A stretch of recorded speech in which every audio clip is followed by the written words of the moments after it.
So but he's an actor, he wasn't. Yeah. Then I read about his biography and I was surprised to find out that no, he was an actor and then he was trained to be a host. pretty much. Yeah, he's a showman. He's a very very strong host. He keeps us in line. I see. How is his league after these years of of hosting? Do you think that he picked up the game and now he could play it well too? I think it's better than his chess, but Really? it's definitely better than his chess, but still not crazy crazy good. I think if he spent more time playing the game, for sure he could be good. But I see. when we were playing League together back when I was in California, we were mostly just drinking and playing League at the same time, so it wasn't necessarily about I improvement and see. progress. It was more for the good fun. That still sounds like an awesome time, and I hope that things will go back to normal soon, and then events can be like that. But Yeah. you did travel to China for the Worlds, or wasn't it in China? So the broadcast was actually here in Berlin. Oh, So okay. so Yeah, that everything makes was more done sense. from I was here. like, did you have to go to another continent in times when it's almost impossible to travel? Yeah, luckily not. Yeah, because all the equipment is here, so they just set it Yeah, up here. I see. But it was And the also still players weird. were Players were all there. Yeah. everything. Oh, the players were in China, but Yes. the Yes. main broadcast studio was in Germany. Yes. Yes. So they were. Every player had to quarantine for 2 weeks. Some players went crazy. Yeah. Some players Oh, enjoyed it, just being in one room and play games all day. It was yeah, all back and living forth. the life. Yes. Yes. What a day it was, the day you were gonna join us. And I'm gonna move on to chess, but I was like, I was fascinated by what you told me that day when you were on the show. The European team was eliminated that day, which was huge. Yes. Yes. And also Bjergsen announced his retirement that day. It So was it was like crazy. a crazy, epic, historic day for League. It's like usually I would say things are slowing down now, but today they just released like a new patch, so they're changing the game completely. So I'm taking this chess moment to relax before the storm comes. That's Sure, sure, I can my understand. plan. It's a huge week about the updates and news. I'm gonna have to learn more about League. I really want to. I maybe one day if I can ask you to teach me, even if I'm a hopeless case. But today I'm gonna teach you chess, and I Yes. invited you to analysis board. Don't know if you can see it, Let but I me can see. invite Let you me see. again if not. So if you're on chess.com live chess, All right, I'll go I'll live invite you chess. again if it doesn't pop up maybe now. Do you see in the bottom right corner an invitation? I have no invitation just yet. Hmm. Huh. You're on play live chess, right? Yes. Yes. Wait. Let me try again. I was on the wrong live chess. I was on the. Wait. I was on Oh, the right one. yeah? Okay, now I see Now? it. Now I see it. Cool. All Cool. right. Yay. Okay, here we are. We've got the analysis board. I'm gonna copy the first game you played yesterday in the sub battle. That's what we're gonna Okay. start with. I'm just fixing up That's my OBS meanwhile. Sure, take your time. Let me know. I'll just need to open the Do board you here. just do window capture for the camera? Yes, Just yeah. window capture. I think that works best with a chessboard if it's a window capture. Yeah. And also for Zoom, you also use window capture? Or is there some other secret trick? What do I have for Zoom? I think it's a window capture. Yeah, if you have enough space on your screen, so if you can keep it in full screen and then capture it. Oh, But yeah, all these things are quite messy, okay, and just sometimes you need more browsers if it's capturing the same thing. Alright, for me it's just my Zoom meeting square is just in all black. Oh really? Oh, so it's Not not sure. showing the camera at all. Yes, yes. Did it show the other day? You had the cameras on the other day, didn't you? No, no. That one I was just so focused on the chess. I was like, Oh, okay. So wait. What? I think that happened to me at some point. What did I do to make it work? Are you using Zoom from a browser or do you have Zoom downloaded as an app? I have it downloaded as an app. Yes. Yeah, if you have it downloaded, I think you just need to go to the settings Wait, where is it? Alex taught me this, Miss Alexandra Botes. She was my IT person. What did she tell me? Oh my, I forgot. Where is even the settings here? Next to the camera? Video settings. I think in video settings. Let me find it before I send you to the wrong place. But it was Right. something in the it was something in the video settings. The coding of the video, depending on what it is, it may or may not show. But where is it? Some high-tech stuff. Yeah, and I don't know anything about IT, so I wish I remembered. Advanced settings. I would think Oh, Discord is the meta for people to use. Yeah. I think I have it. So if next to the camera icon on Zoom, if you click on that little arrow to open the settings, and then video settings, and in video settings there's an advanced video settings. Do you see the advanced button in the video tab? There should be at the bottom of the menu for video settings. Yes, yes. And then it opens a thing that says video rendering method and whatnot. Yes, yes. What does it say for you for the rendering method? Just everything auto. Okay, choose direct 3D9, which I don't know what it means, but that's the one that's working for me. Okay. And is everything else ticked? Optimize video processing, sending video. Yes, yes. Okay, so I think that's all. I think if you have that rendering method, then Okay. it should work now, hopefully. All right, so it's asking me to just restart. I'll come in. I'll come back real quick. Sure. One moment.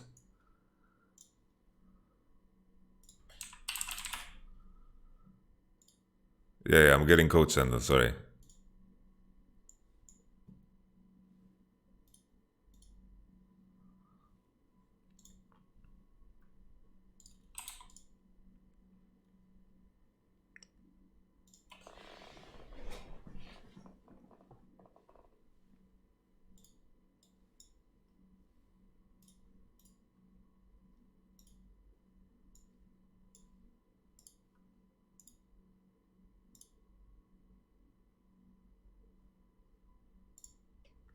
One, two, three.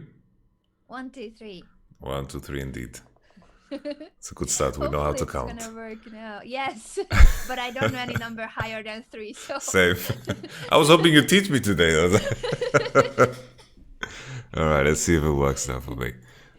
Window. Hopefully. Window capture. Add source. Yeah. And then the Zoom call. Add new source.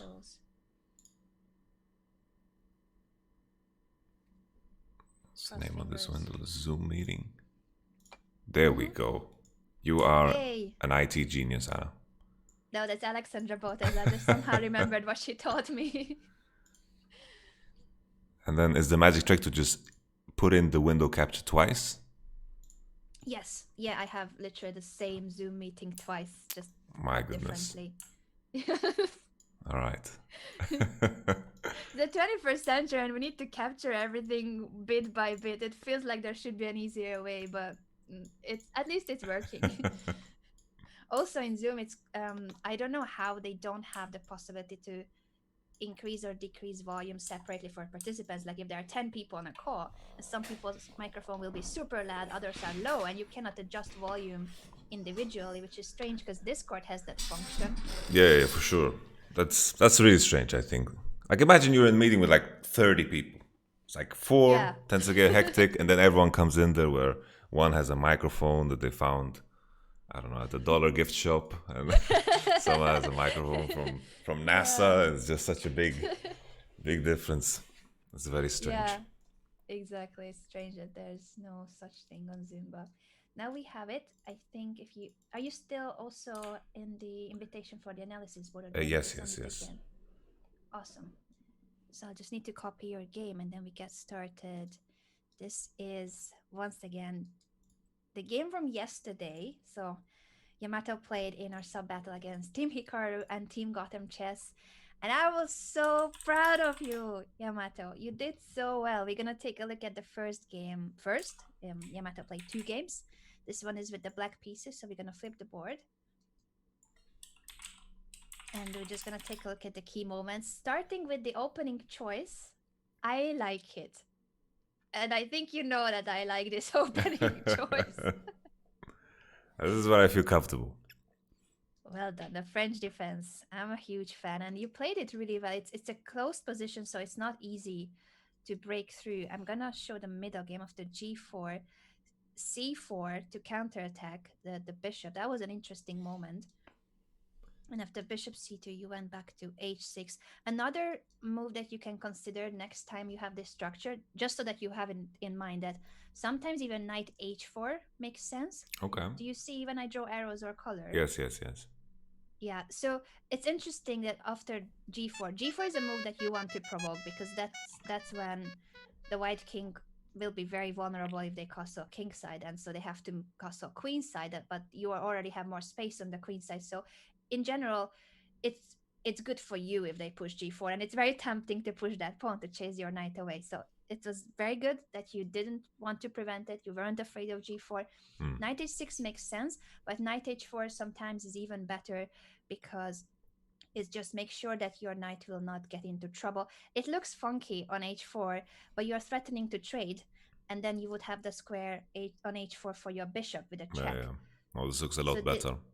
I think my move was funky, where I was hopping and I just ended on the same square, and I just felt like I wasted a lot of moves for sure. No, it's not bad, because you also put pressure on the g4 pawn. The only issue with the knight on h6 is that if your opponent plays h3, which he did, like your opponent played the best move here to just fix the pawn structure, make it secure. Now the knight on h6 will be struggling, and I think that was one of your problems in the game, that you had Yes, this yes, knight on h6. It cannot go to f5. If you bring it back to g8, then you need two, three more moves to activate it. So it becomes an issue now that the knight is on h6. yes, yes, So for next time, you can just simply place it on h4. And even if white wouldn't trade, let's say the knight moves away, which is really awkward. First of all, you have this check to pick up the pawn. um, so like, I don't know, just any random move that wouldn't bother the pawn. It's it's a strange place for the knight, because you don't have many squares, but at the same time they can't attack your knight yeah. because the pawn is already on g4. Well, this looks beautiful, actually. Holly. I'm glad you like it. So we're gonna place the knight there next time. But even like this, you figured out that you need to regroup your pieces and bring that knight somewhere else. And you went a5. I like how you started expanding on the queen side, because your pawn was already on c4, and now you gain even more space on the queen side. This maneuver is great too. Knight a5, knight b3. Were you aware of this, or did you make it up? It was my plan, but I was worried that I blundered the pawn here. Oh, I see. So once you played, I was happy he missed it. yeah. Yeah, so let's see if we can do it without blundering the pawn, because the idea is the right one, to try to bring the knight to b3. How do you think you could accomplish that without losing the pawn? I guess what stands out first is just simply playing b5 with the pawn. Mm-hmm. Yes, you could play b5 and then knight a5, knight b3. Yes, Yes. yes. But in blitz games, this happens because everyone just tries to play fast. So missing a pawn that's hanging, and so you miss that it's hanging, and he missed that he can capture it. I think in blitz games, actually, it's normal. It's a minor mistake. Okay. But once you got your knight to b3, that's a great position. So even if he doesn't take it, that knight is such a powerful piece.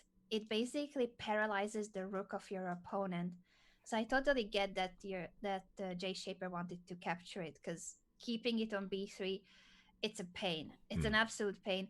And if he tries to take it with a different piece, let's say he goes rook b1, um, I'm just gonna make a move for you like queen b6, and after knight d2, if he tries to keep the bishop on the board and take the knight on b3 with the knight instead, it's still not working, because his bishop is so poor. You have taken all the squares away from the bishop. It would get trapped as soon as there's a capture on b3. I think you Hmm. can visualize that Yes, the yes. bishop would be trapped. So it was a really strong plan to place the knight on b3. I really like this part of the game. He took, which I think is the best decision. Um, it's the best because the knight was going to be too strong. But now white doesn't have the light squared bishop, and that's usually the better bishop in the French defense, as you know. The other bishop is pretty poor because it's on the same square, the same color as all the other pawns. I was very happy about that actually. Yeah, good trade getting the light square bishop.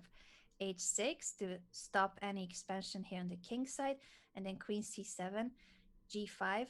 I like that you weren't really scared of this attack. So it looks like white is going for it. It's aggressive and your king is still on e8, but I don't think it scared you much. Or did you have any concerns here? Not at all. I just felt like I was only thinking about how I can breach, because his king is. It feels like his king is weaker than mine because he pushed his Yeah. pawn so far forward. So I was just thinking of ways how can I breach, and then I was Hmm. thinking if I have to. Like I was starting to think about my bishop sacrifice already here, Yeah. because I thought this is Oh, you're going to be already my here? opening. Wow. You're kidding. You already saw it here, the idea. Well, I don't know if it was a full fledged idea. I was like, how do I breach? Yeah, but you had it in mind. Partially. I wouldn't give myself full credit. I I didn't mean, map that's anything brilliant. out. That's brilliant. I'll show the viewers soon what sacrifice you're talking about. But before that, we need to discuss this move. How did you have the idea of playing King D7? I was like I was worried that he would get the tempo to begin to trap my pieces on the last rank. Like if he begins to Hmm. move his queen 2 moves, and then my bishop is also in a very awkward spot. And my Hmm. thinking is that either I'm going to sacrifice the bishop, the dark square bishop, or I'm going to move it down to the last rank, so I have a square for my knight as well. Hmm. So my thought process was just I need to create space for my other pieces because I don't want to be in a position where my king is pinned for the rest of the game on the last rank. Yeah, that's very good thinking. And it's so creative to move King D7 instead of wanting to castle because you could have still, if you wanted, you could have moved the C8 bishop and castle queenside, but you realize that you need the a5 for your rook. You don't want to move the rook away just to Yes, yes. castle. So it's great that you can think outside the box and you don't have this need to castle because I think most players at your rating would still consider castling a priority. Mm.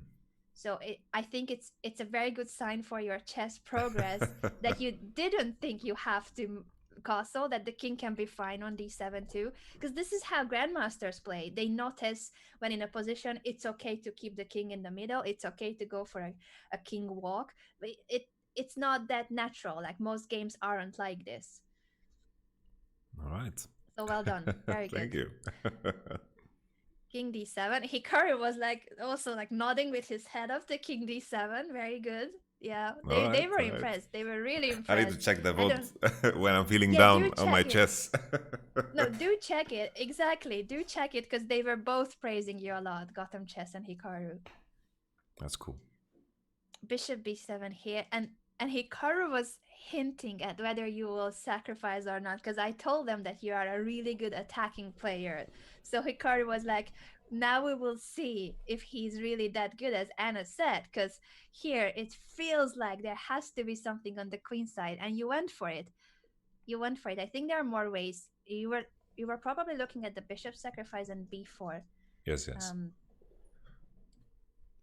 any any ideas on what was your thinking? I know it's a 3-minute blitz game, so there wasn't much to go into depth, but your intuition said b4, or did Uh, you calculate anything in particular? well, my idea was like I just need to find a way to breach, and I don't mind sacrificing anything because I just looked at his pieces and they just looked so useless on that side. I don't see how these knights are going to True. impact the game. And I see this bishop, and I thought either I'm going to give up the rook or the bishop. I don't remember exactly what move I did. Did I push the pawn? You pushed the pawn, but I think you were ready to give up the bishop to if you Yes. need to.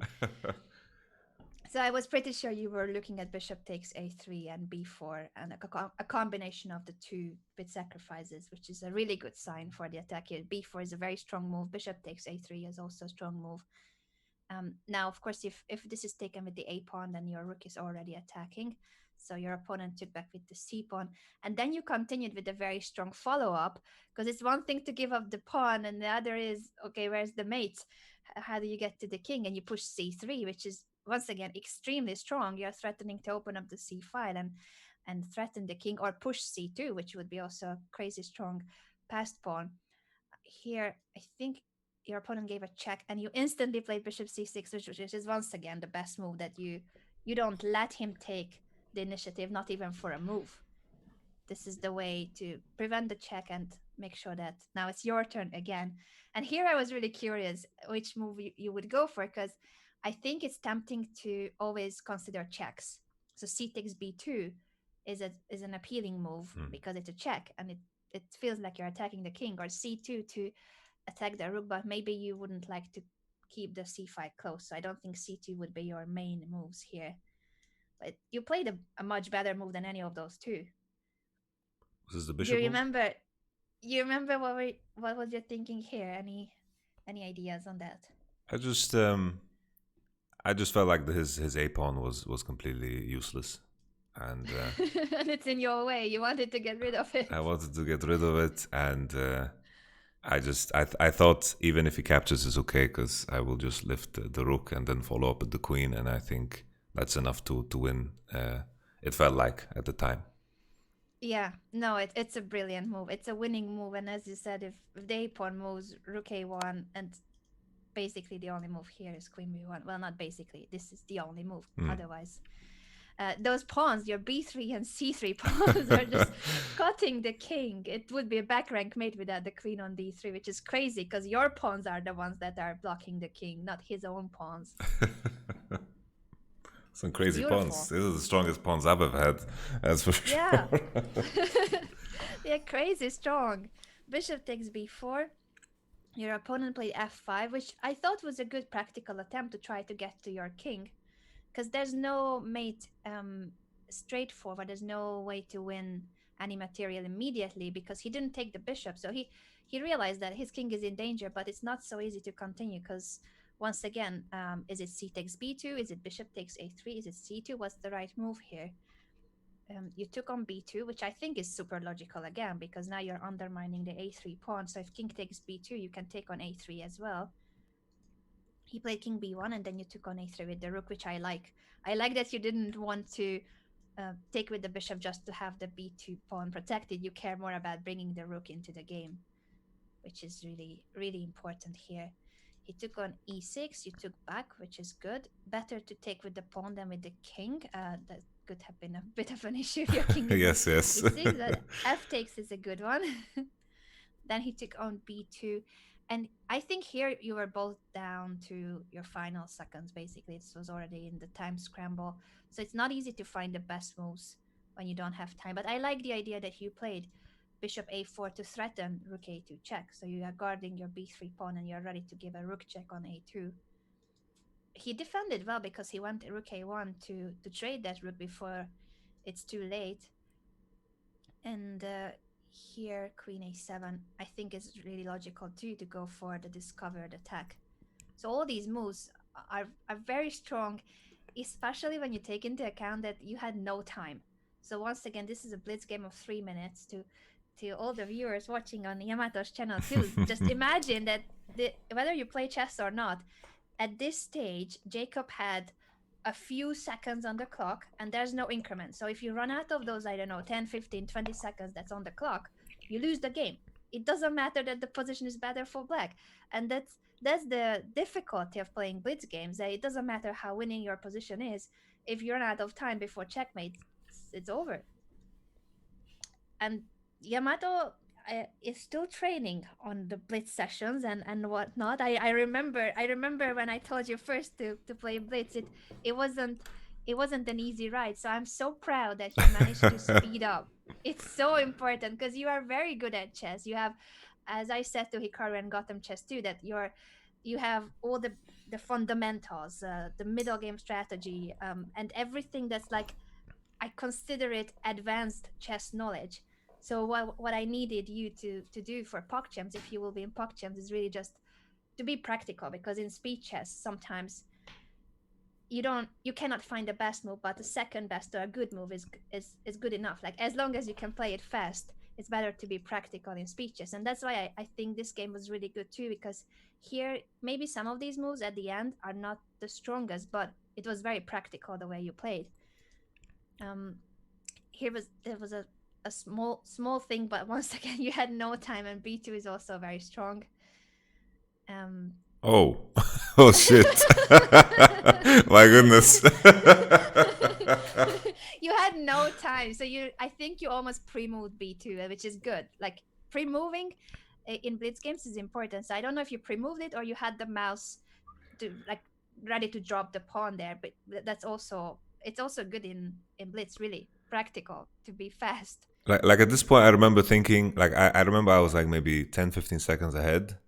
So I thought as long as I keep him busy in a sense, then I will win this on time. That's why I kind of consolidated after my attack was kind of over.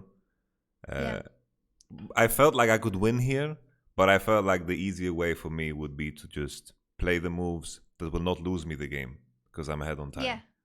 Yeah, true. But even like this, I think you ended up still playing like really strong moves, promoting the pawn. And after bishop c1, you came back here with the queen, and then knight f1, bishop a4.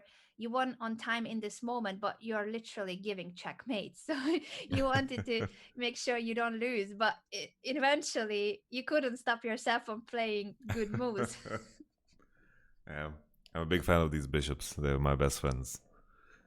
Amazing bishops, snipers. Very good game. This really is an almost impeccable game. And considering that it's Blitz chess, I consider this a masterpiece. Honestly, Only. for Blitz, really, it's the best game I've ever seen by you, Jacob. Okay, I'll take it. I'll print it out. And the fact that you played it in a sub battle in front of a couple of thousand people watching, if we combine Hikaru's channel, mine, and Gotham Chess, I don't know, bro. Yeah, a lot of people, a lot of people watching. No pressure at all. Well done, really. This is an amazing game. You should watch the VOD and what Hikaru and Levi said about it too. Okay, I will. I will. But now we also need to address the second one, which I think is first of all very difficult to. You have just finished this game in the heat of the time trouble. You had just, I think you had like 3 seconds left at the end of the game or something ridiculous. Like you were very close to losing on time too. So it was a crazy finish with both of you down to your final seconds, and then your next game started immediately, which is it's very difficult to. You have just finished this really emotional game, and now you are on to the second one. So I think that queen move is partially due to the fact, oh, doesn't let me open it, partially due to the fact that you had to play this game instantly. But we're gonna try to learn from it. I'm gonna try to open the position. Now this is the second game from yesterday's sub battle, Yamato with the white pieces. This probably you haven't seen by anyone, this structure to play e5 and c5.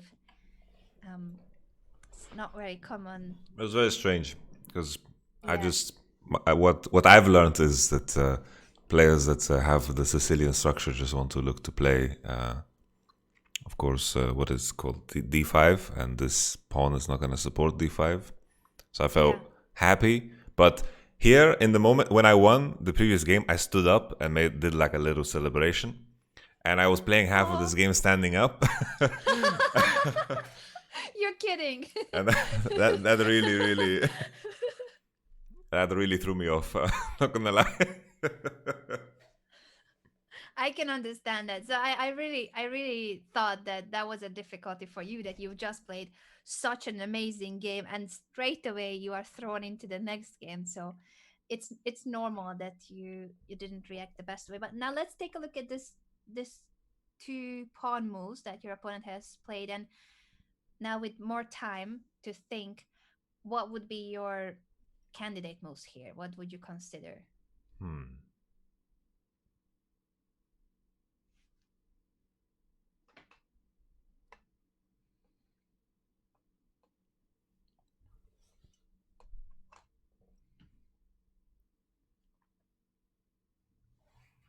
I'm sure, actually. Take your time. You can also think out loud, like, I am not expecting a solution or best move here. Just what would be the moves that call your attention? Well, I guess his pawn is hanging, but I, I've, in my own anecdotal experience, I've not had pleasant games when I capture the pawn. Yeah, I thought that would be your thinking too, that if your opponent played this a move too, then maybe this is a poison pawn, that you should not take it. And there are openings when it's a trap, that there's a pawn hanging, and if you take it, there's some kind of a tactical motive. But here, with your attacking skills, let's take a look at that knight e5, visualize that move, and see if there's anything that scares you there. What do you think is the follow-up for black? Just the queen to e7. Mm-hmm. Yeah, so queen to a7 would attack your knight, and the pawn behind it if you jump away. What can you do there? I wonder.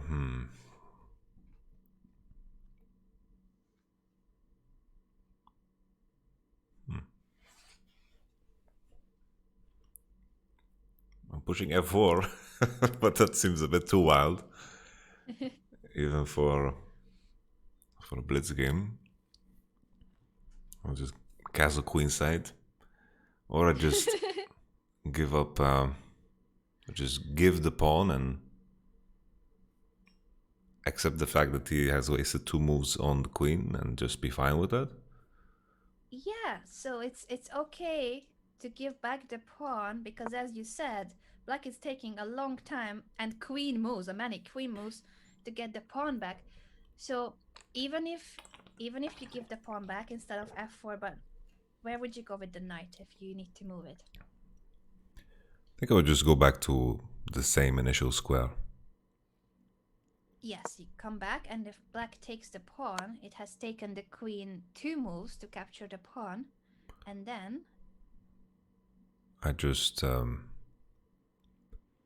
guess I have a choice. Either I force the queen trade, which I don't mind considering he's been like this. The queen has been traveling. She's Mrs. Worldwide, and his piece is so undeveloped. So maybe I can pressure this open king better than he can. Because if I place my queen on the square, I can develop my bishop as the capture, and then I will castle, and then I will begin to cause harm. Or I just move with the bishop, but I think just the queen move looks more appealing to me here. so you would trade queens. Yeah. It's possible to go for it. Like, this is very safe. This is better for you for sure. And the other thing you can consider is that if you play bishop e2, as strong as it looks that the black queen is on e4, in 2 moves that piece could get into trouble. For instance, if we just make developing moves for black, like knight f6, castle kingside, let's say knight c6, I'm just making natural looking developing moves. In 2 moves time, you could castle and bring the rook to e1, and then it's trouble that that queen is on e4 and the black king is still on e8. It's not a winning line, of course. Black should try to get the king out of the e file as soon as possible. So let's say knight f6, castle, bishop e7, then rook e1. Now black could castle, but still that queen on e4, you either have discovered attacks, or you could use that queen on e4 to develop your knight with a tempo. So you're gonna end up winning time because that queen on e4 is looking strong, but in the end it's just a target. It constantly will be attacked. Even can this bishop even be defended if I move my light square bishop? Good question. Good question. Let's take a look at that. You might be winning material, you are right.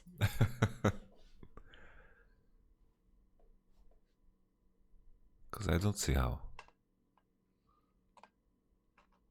Is there some Anna magic in the position? So you have the right intuition again, that you're saying, will this bishop be hanging? So if you move the bishop, let's say, which squares are you considering? Well, who's to move? Maybe because I'm thinking whatever. Uh-huh. And I guess the only way to, well, this is a mistake. I realized I need to put it on a place where it's not gonna be able to be threatened by the queen, Yeah. because then he can trade. And then now the dark square bishop seems dead to me. Mm-hmm. Exactly. So after that bishop move, and you notice that it's better to place the bishop on d3 and not on b5, because if you move it to somewhere else, um, your own bishop can also be a target. So yeah, the e7 bishop is hanging, but black will be able to move the queen and attack your bishop. Yeah, So yeah. it's great that you placed it somewhere where it's protected. You're attacking the queen twice, and the e7 bishop will fall. Yeah, so this would be winning a piece. Very good job. Your intuition is great because you were like, oh, doesn't it feel like there's something wrong with this? Something fell off. Mm-hmm. Excellent job. So for next time you can take it. I know that this is probably the Gotham Chess house of openings, and there's some knight c6 tricks and whatnot, but it's a pawn up. I'm a fan of taking the free pawn. Even if it's a gambit, you can take them the knight and develop your pieces. So whatever Levy says about the Jalalabad or whatever it's called, I think you can take the free pawn. Okay, okay. I think you can take it, but of course, it's not a mistake not to. It just it's an opportunity after knight c6. It would be similar if you now want to take the knight and then the pawn, with the difference that you are giving up your bishop. So in this case, when black wins the pawn, you do have to trade queens, and you do have to take back with the king. So this isn't as good as it would have been in the Yeah. previous position. It also seems like people, at least the players I play against, I think in the previous line, I think they would struggle a lot more. Mm-hmm. This seems like Yeah. a trickier position. It looks like you need to be more precise. Mm-hmm. Exactly, and I think that's a good approach. That if it's something that surprises you and you're afraid that this is a gambit, you don't have to go for capturing it. You don't have to enter a complex line that the opponent prepared. Um, it's as long as you play natural developing moves, you will be fine. Like this position is totally fine for white, just because the opponent sacrificed the pawn on move two. It is a perfectly normal position because you played developing moves, natural, logical moves, and that will always give you a playable position. Oh no. Oh no. It's a And disaster. when you played Queen D2, did you? I think that was just a natural move for you. You probably weren't afraid of Bishop G4 or anything like that. I've been watching too much Queen's Gambit. It's just the Queen's Gambit move to place the queen on the square. I don't know what I was really thinking to put it there. I've made this mistake in the past. And then I'm like, okay, I'll just not do it. Because always when I do, it ends bad. Like I had the idea, I don't know why I changed my mind, but I had the idea of just pushing my H pawn to Yeah. forward and just to expand and just keep it simple, and then Mm-hmm. potentially wait if he's in a position where he wants to double up his pawns with the potential knight lift. But I don't know. It was just I was shocked with myself that I made this move. About 5 seconds later, I was like, why did I do this? It's very strange to me. So after Queen D2, Bishop G4, you realized that maybe it wasn't the best, and this is when you made another queen move. Terrible. Even worse than the first queen move. What do you think you should have done in this position? Well, hmm.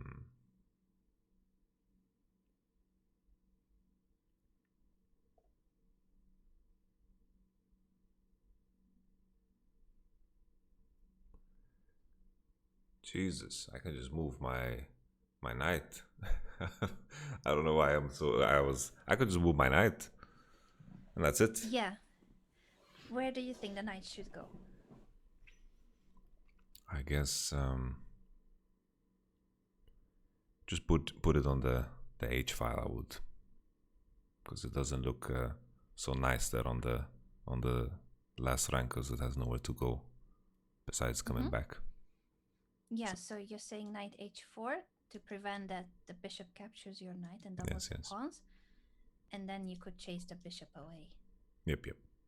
Yeah, that makes sense. And if we go back even one move before, if you want to avoid all this, then what do you think you should play here for a next game when there's a similar threat of a pin? I guess like I was considering this move, or if I should go Yeah, all the way to support the bishop as well, yeah. because he castled on the same side as me, and the more space I can take, the better it feels. Oh, so you would consider pushing the pawn all the way to h4, or Yes, yes. interesting. And you're not afraid of bishop g4. I think now in hindsight, maybe like now after I realized or after you told me that the I could just move the knight, it doesn't feel too bad to move the queen as it initially did. It was just my follow up was just a disaster. Yeah, yeah, but I can understand that you got a little confused there after queen d2, feeling like you didn't make the right move, so you went back with the queen, Yes, not yes. realizing that that was the mistake and not the first move. Yeah. It happens a lot that you think you made a mistake, and then by wanting to correct it, that's when eventually that mistake happens. It's normal, and once again, it's a blitz game that you didn't have much time to consider what's going on here. But yeah, for next, if you are in a position like this, you can move the knight, or if you realize that this is coming, then h3 to prevent the pin. I think h4, it's very creative, but I wouldn't suggest that move to you, Okay. because it runs into the same problem that the bishop can make it to g4, and black is threatening knight d4. So it looks like you are making progress on the king side, but with the bishop on g4, it is actually black who wants to play knight d4 and attack your king. So I would be very careful about pushing the pawn to Okay. h4 here. No, it makes. I guess considering my position of like my bishop is active in a different area Mm-hmm. is what I don't know if that makes sense. Yeah, it And does. It does. That's the issue. As you're very right about that. Because if that bishop was on e2, this whole bishop g4 is not a thing.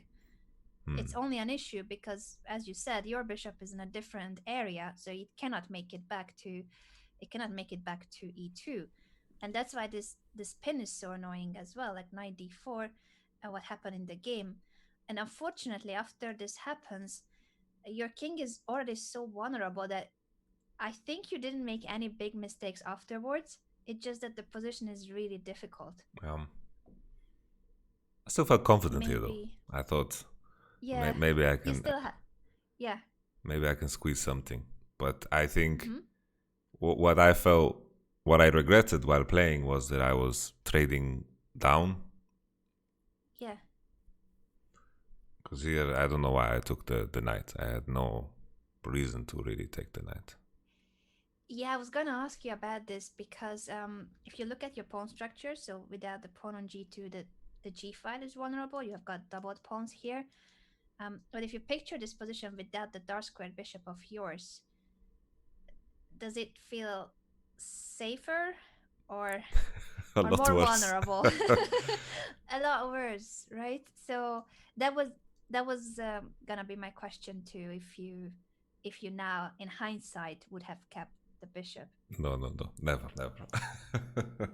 Yeah, not taking on f6 because this gave the dark squares to your opponent. So basically, your opponent is threatening, if we just make a random move for white, your opponent was threatening to place the bishop on g5. And once you move the queen, that bishop makes it to f4, and this is when it's basically a checkmate attack. It's very difficult to deal with those two Yeah, bishops. no, for sure.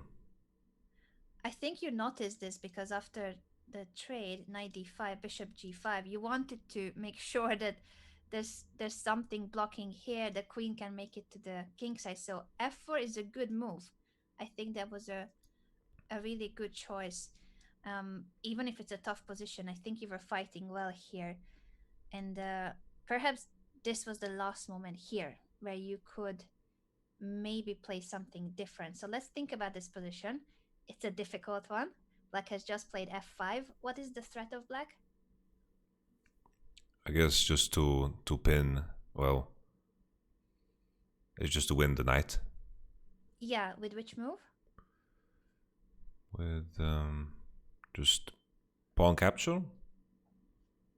Or Pawn capture, exactly, because the bishop is pinning your knight and the rook will then also attack the knight. So f takes e4 would win a piece.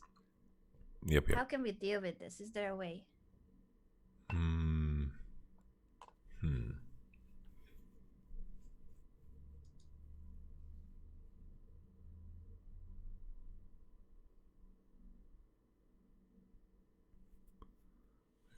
I think, what did I play? Did I play a queen to?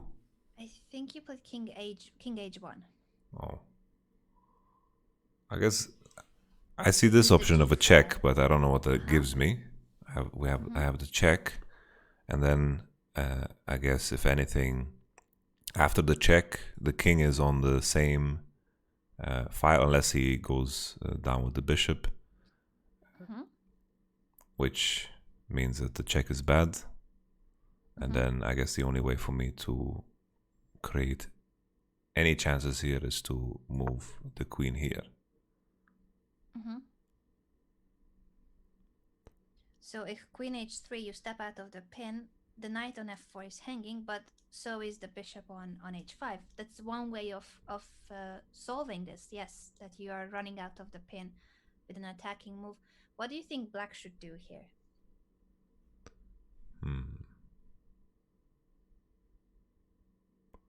Is there a way in which black can try to win the piece still? I guess just continue like that. Bishop g4. And now I want you to turn the tables again. Now, from white's perspective and your attacking skills, is there something that may turn the tables fully?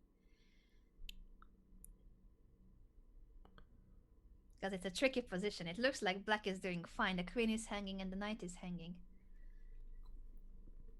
I wonder if you can spot any tactics for white. So it has to be with the knight. Try to think of ways to move the king away with the knight, and I'll get some royal fork action. But I think this is not possible.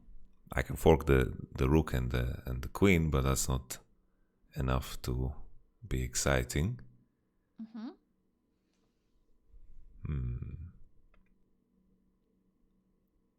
I still have the bishop check. Yeah. And then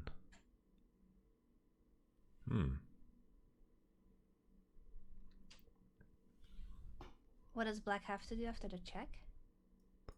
this is only either block with the rook or move. And then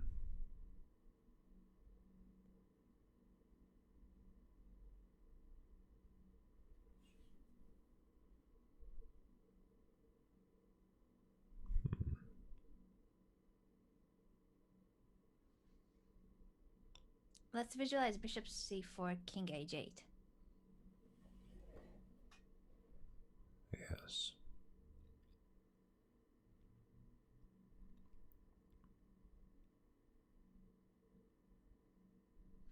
And we can talk about the rook move later. So for now, just bishop to c4 and king h8.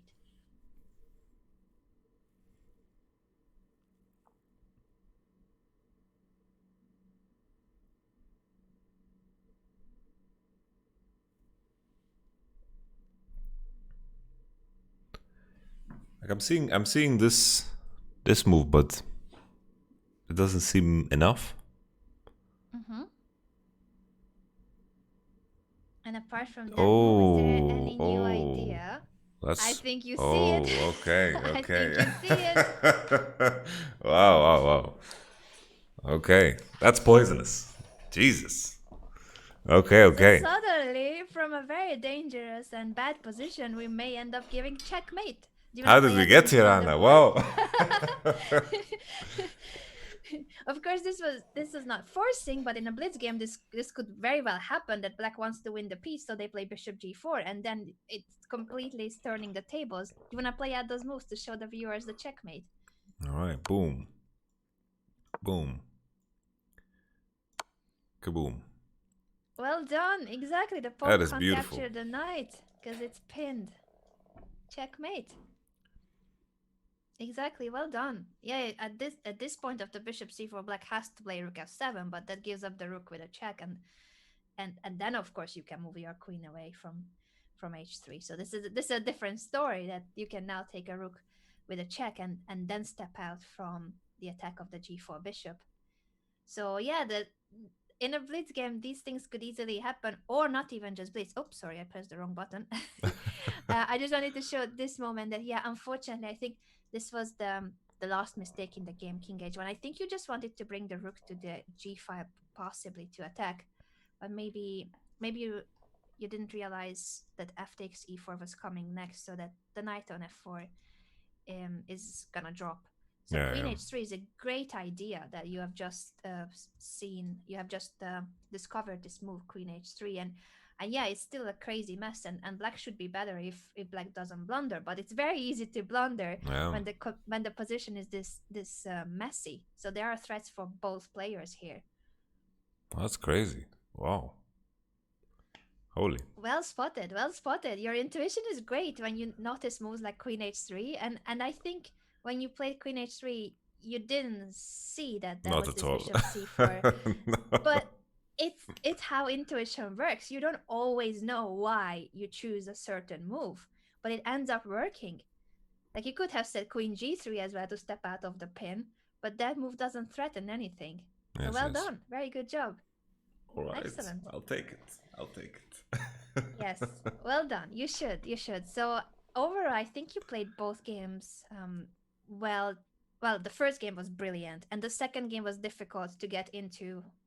To just get into the mindset of, oh, this is a new game. I need to play this right after the first one. So I know how difficult it is to jump from one game to the other. I think in PogChamps it's not this difficult Mm. because you go into the match knowing that you have this one opponent and you play against that one opponent with both colors, so you know in advance that yeah, there's a game back and forth. You play with one color and then the other, but that's how you go into it. And for that reason I think it's easier in a match than when it's a sub battle or an open tournament or arenas on chess.com if you play arena tournaments. But overall, I'm very proud of you. Your intuition, your attacking skills, and the speed.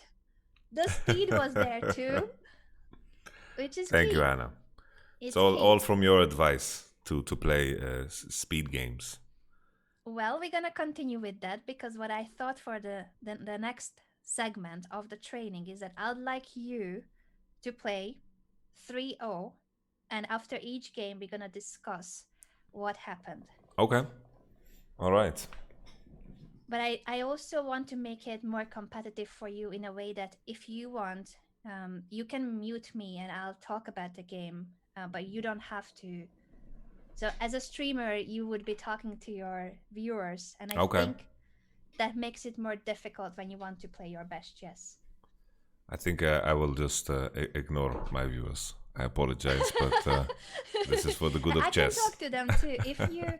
If you are listening to me through your headphones, like if you take off your headphones Okay. during the game, I All can right. talk to them. And That sounds like a good plan, actually. yeah, so you focus on the game, I focus on explaining what's going on, and then we analyze the games one by one. I wanted to ask one thing about this particular game, Anna. Absolutely, and any questions you have. So the point where, because here, part of me was thinking if I am well off still here, in a sense that, like, my biggest regret when I walked away from this was, Yeah. like, I've won games where I use the open file for my rook and I Yeah. just double up and I just fight back. And is that something that is, uh, what's it called, realistic in such a Yes. position? I think it is, and it's great that you asked because you are right that if you hadn't taken the knight on f6, which is the move that weakened your dark squares, So if you had played king h1 instead of this trade, then I think it's very realistic what you are saying, that yes, your pawn structure is weak, but this has this has also some benefits, and as you said, you could use the g5 for the attack, and yes, absolutely, it's very realistic to go for it. So I think queen e2 on its own wasn't a losing move. Okay. It was simply that then the dark squares got weak too after you took the knight, and then that pin over the knight on f4, that was the final mistake. But overall, yeah, even if you have this pawn structure, king h1, rook g1, and maybe you will be the one who gives checkmate, because it's not so easy to get to the king on h1 just because there's no pawn on g2. There's still a lot of work that black has to do to attack your king. Okay, okay. All right. Absolutely, Cool. you're very right. And if you have any more questions, please let me know, whether about these games or anything in general. All right. Will. When I think of them, I will. For sure. I'm gonna go to live chess and follow you. I don't know if you usually go for random games or you play against viewers. Whichever you prefer. I'd like you to play against people similar to your rating. That's the only Okay. thing. I'll just queue up. Sure, sure. And Feel I free to will take take off off my the headphones. headphones. All right. Yeah, good luck. So I'm waiting So now you've for spent Yamato's the last game. hour saying nice things about my games, and now you can talk bad about them. Now I can say what I really think. Yamato is such a bad player. He makes All right. mistakes constantly. No, he's a really talented player. So I can just start? Yes, you can start. I wasn't saying anything bad. Okay. So I just start. Yes. All right. Good All luck. right. Ooh, he almost caught me, guys. He almost caught me saying negative things about his chess. He That's from almost caught me. Jordan. Yamato with the black pieces here against an opponent from Jordan, going for the e6 d5 setup also against d4. I like that, the French defense style, but this is a queen's gambit basically. How many of you have seen the Queen's Gambit? I know that Yamato has watched it too. This is a very classical approach just to develop the knight. H6, interesting. I'm gonna ask Yamato about that move later, why he wanted to play it. I have to admit, it's weird to play without the sounds. I can imagine how strange it is to play without the headphones on and talking to you guys, because that's what Jacob normally would do. But I want him to focus fully on the game. So he has given up a pawn for now, but he's making sure that he is ahead in development. He has just castled. He's still not taking back the pawn. Interesting. I hope he is not giving that. Okay, now we are capturing on c5. It's good that he's not afraid of material disadvantage, especially temporary ones, because that was for a few moves only that he had a pawn down. Now, after the trade on c6, this pawn structure has been strengthened. I like it. And he's got the pair of bishops. He likes to play with the bishops. Ooh, will he take it? Will he realize? Look at Yamato's expression. Yes, free Okay. stuff. Free stuff. All right. We'll take it. Free stuff it is. I didn't want to signal anything, so I'm trying to not show anything. Actually, I on don't my like face. this move. I regret this move, Anna. It's okay, you're still a piece up. Yeah, it's But blocking it's the alright. bishop. That's why Yamato doesn't like it. But it's stepped out of the diagonal of the bishop. It's a piece up, so we take it. It's a winning position. It's a winning position, but of course Jacob still has to play fast.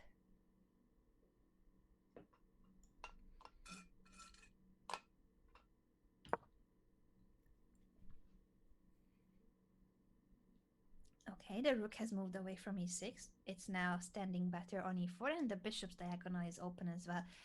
A piece up for Yamato, but this is a blitz game. I mean, blitz games, things can happen. Although after this move, it's gonna be even more material. That's a beautiful tactical motive, but will it fire back? Depends. Now both queens are hanging, and Yamato has to calculate. I'm not gonna signal anything about what I think with my facial expressions in case he sees me still on the call. But yeah, that was the best move. I think bishop takes f3 was the only way to follow up that line. So he found the strongest move.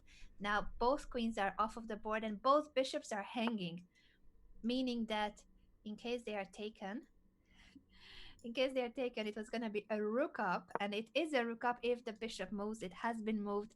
It's a full rook up for Yamato. He found the best move in that position of the bishop g4. Very good job. Very good job. So after f3, yeah, this is a bit of an issue. So the rook and the bishop are hanging here, which means that bishop to g4 wasn't the best square, but it's still material up. It's an exchange up. Exchange is a rook versus a minor piece. A minor piece is a bishop or a knight. And now he's attacking the e3 pawn. That's a great move. It attacks both e3 and a3 at the same time as his bishop is targeting the pawn. He can either bring the rook here or capture the pawn. Yeah, he's bringing the rook in. I like that move a lot because it develops the rook. It was unemployed on a8 and now it has a really important task. Yeah, I think Yamato will trade on c5 and then he can either take the c5 pawn or the a3 pawn. Both are hanging. Well done. Excellent job. Yamato's playing really well. That bishop g4 was inaccurate, but other than that moment, he played really the strongest moves, and now this pass pawn is deciding the game. So still a rook versus a knight, and now rook a8, strengthening even further the pass pawn so that he can move the rook away from the square that is just in front of the pawn and then get ready to advance it. I think he's thinking whether this is an issue, because white is threatening to take the pawn and create a pass pawn for himself. But I think Yamato has realized that his pawn is faster, and in worst case, he can also take this pawn if needed. I think taking the a3 pawn was correct, and now whether he takes on c5 or captures, yeah, rook b3 perhaps wasn't the most accurate, but he's down to 28 seconds, so now it's a bad time too. It's about the time management too. Rook b1, perfect, just making sure that this rook cannot stay in the corner blocking our pass pawn. It's a winning position. He's winning the rook, but he's down to 24 seconds, so 24 seconds to finish, and this is a fork. So white is winning one of the rooks. I'm not sure that was needed, but in the heat of the time trouble, yes, rook takes g2 wasn't the best. I'm just hoping this pawn will not become an issue, because white can, now the knight is hanging, and then if white tries to push the pawn, that could be an issue. Oh, we need the king closer because this pawn is running. We have to stop the pawn taking and bringing the rook here, but there's no time. I'm nervous because he's down to 7 seconds. I think we're gonna lose this on time, unfortunately, and Yamato knows it. He knows it. He has no time.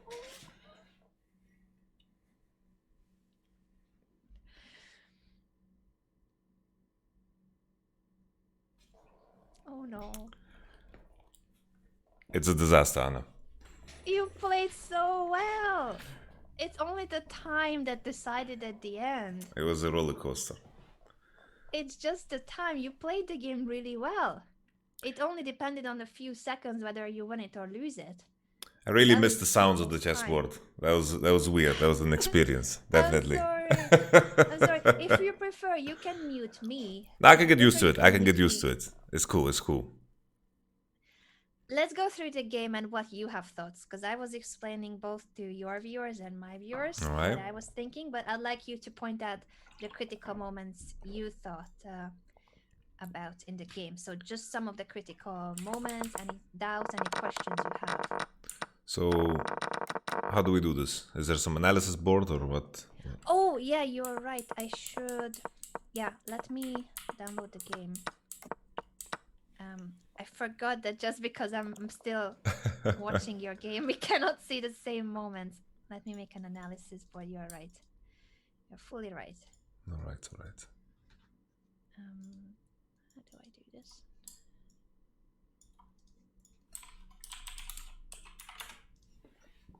I forgot to crop my board. Everyone's very sad. I was very focused. No, I prefer Sorry. you focus on the game and not so much on the cropping. It happens to me all the time that there's a rank, there's a file or rank missing from the board. I'm inviting you again to the analysis board. Moment. Let me know if you have it. Okay. Maybe I have to go into live chess, I guess. Yeah, I can invite you again if you were on there. Yes, please. Let me try. Honestly, you were dominating the game. It's only the very end that was bad. So That was the you said disaster it's a ending. disaster, but the ending was a disaster. The game overall was a great game. You played very well. So let's go through some of the critical moments. You can tell me any point of the game that you had any doubts, questions, anything that you thought was important. I feel like the opening sequence, I felt like it was a new territory, but Mm-hmm. I kind of felt like I believed more in myself than in him or her or whoever, the person I was playing against, Yeah. and that was my thoughts. So I just continued with natural moves that felt good, uh, and uh, and that's it. I was very happy Mm-hmm. about how I preemptively created space for my dark square bishop after Mm-hmm. pretty much here as I push the pawn Just forward to let me know attack the. which move. I don't know. I don't know if there's a way I can follow. Maybe if wait, can I give you host or something so that I see? Make I can, ask ownership. Yeah, oh, now I see your moves. Yes, yes, perfect. so here I felt very comfortable. Like here I felt like I was Mm-hmm. in my element, especially when he pushed his pawn forward like this. This Yeah, just looked very ridiculous, and I felt very good about my position here. yeah. Were you happy about the trade on c6 when Yeah, your opponent took on c6? Yeah, I connecting your invite pawns, that and right? accept that every time. Everyone's welcome to do this move. Yeah. Now I also always am happy because the isolated pawn has its advantages or disadvantages too, and now that it's connected, the c6 pawn is guarding the d5 pawn. It's a safer structure.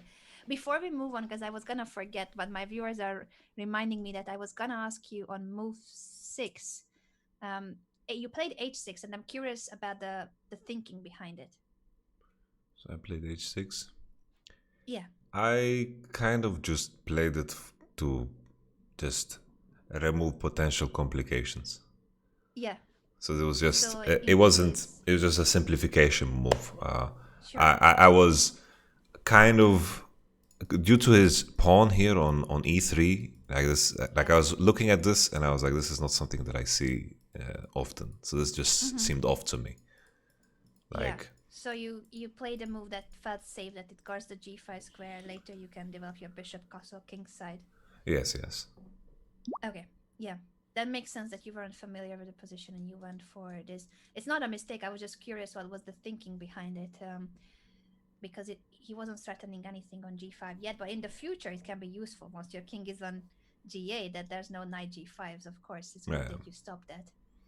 So we were talking about the position of the b takes c6. I really like the structure, and I was thinking too that the pair of bishops, you will be happy about your bishops here. Yes. But I was So what getting a happened bit too later? funky. I was getting a bit too funky with my rook placement because this rook placement just makes Well, you my took a free knight on e5, so that was good. I was trying to not give away any signs with my facial expression and like when the knight was hanging on e5. I it didn't was want to it was reveal it. I wasted a bit of time because I was just in shock. I was what on Yeah, earth was is this this? hanging for real? Because your opponent played knight e5, which normally would be a good move if it was protected. And then my regret here was I should have just played like after he moved his bishop. I think I should have put my rook on this file. Mm-hmm. Yeah, you were shaking your head after rook e8. So you're a piece up, but you were not happy about where you placed your rook, because on e6 it was blocking your own bishop, and on g5 it would have been an attacking rook. Yes, correct. Rook g5 is a good move. Cool. Mm-hmm. And so after rook e6, good thing is that even though you were shaking your head, that you realize it's not a big mistake. It's just an inaccurate move, if anything. And you're Yes. a piece up, and then you want even more material. Remember the moment later, and you want even more material. Here I was very proud of you because this gets messy with bishop takes f6. It's just I saw that I had the recapture on the rook right after in the sequence, so I just felt a lot better about it. So I went for it. Very good thinking, because if you don't go for it, then white is winning the piece back. Yeah.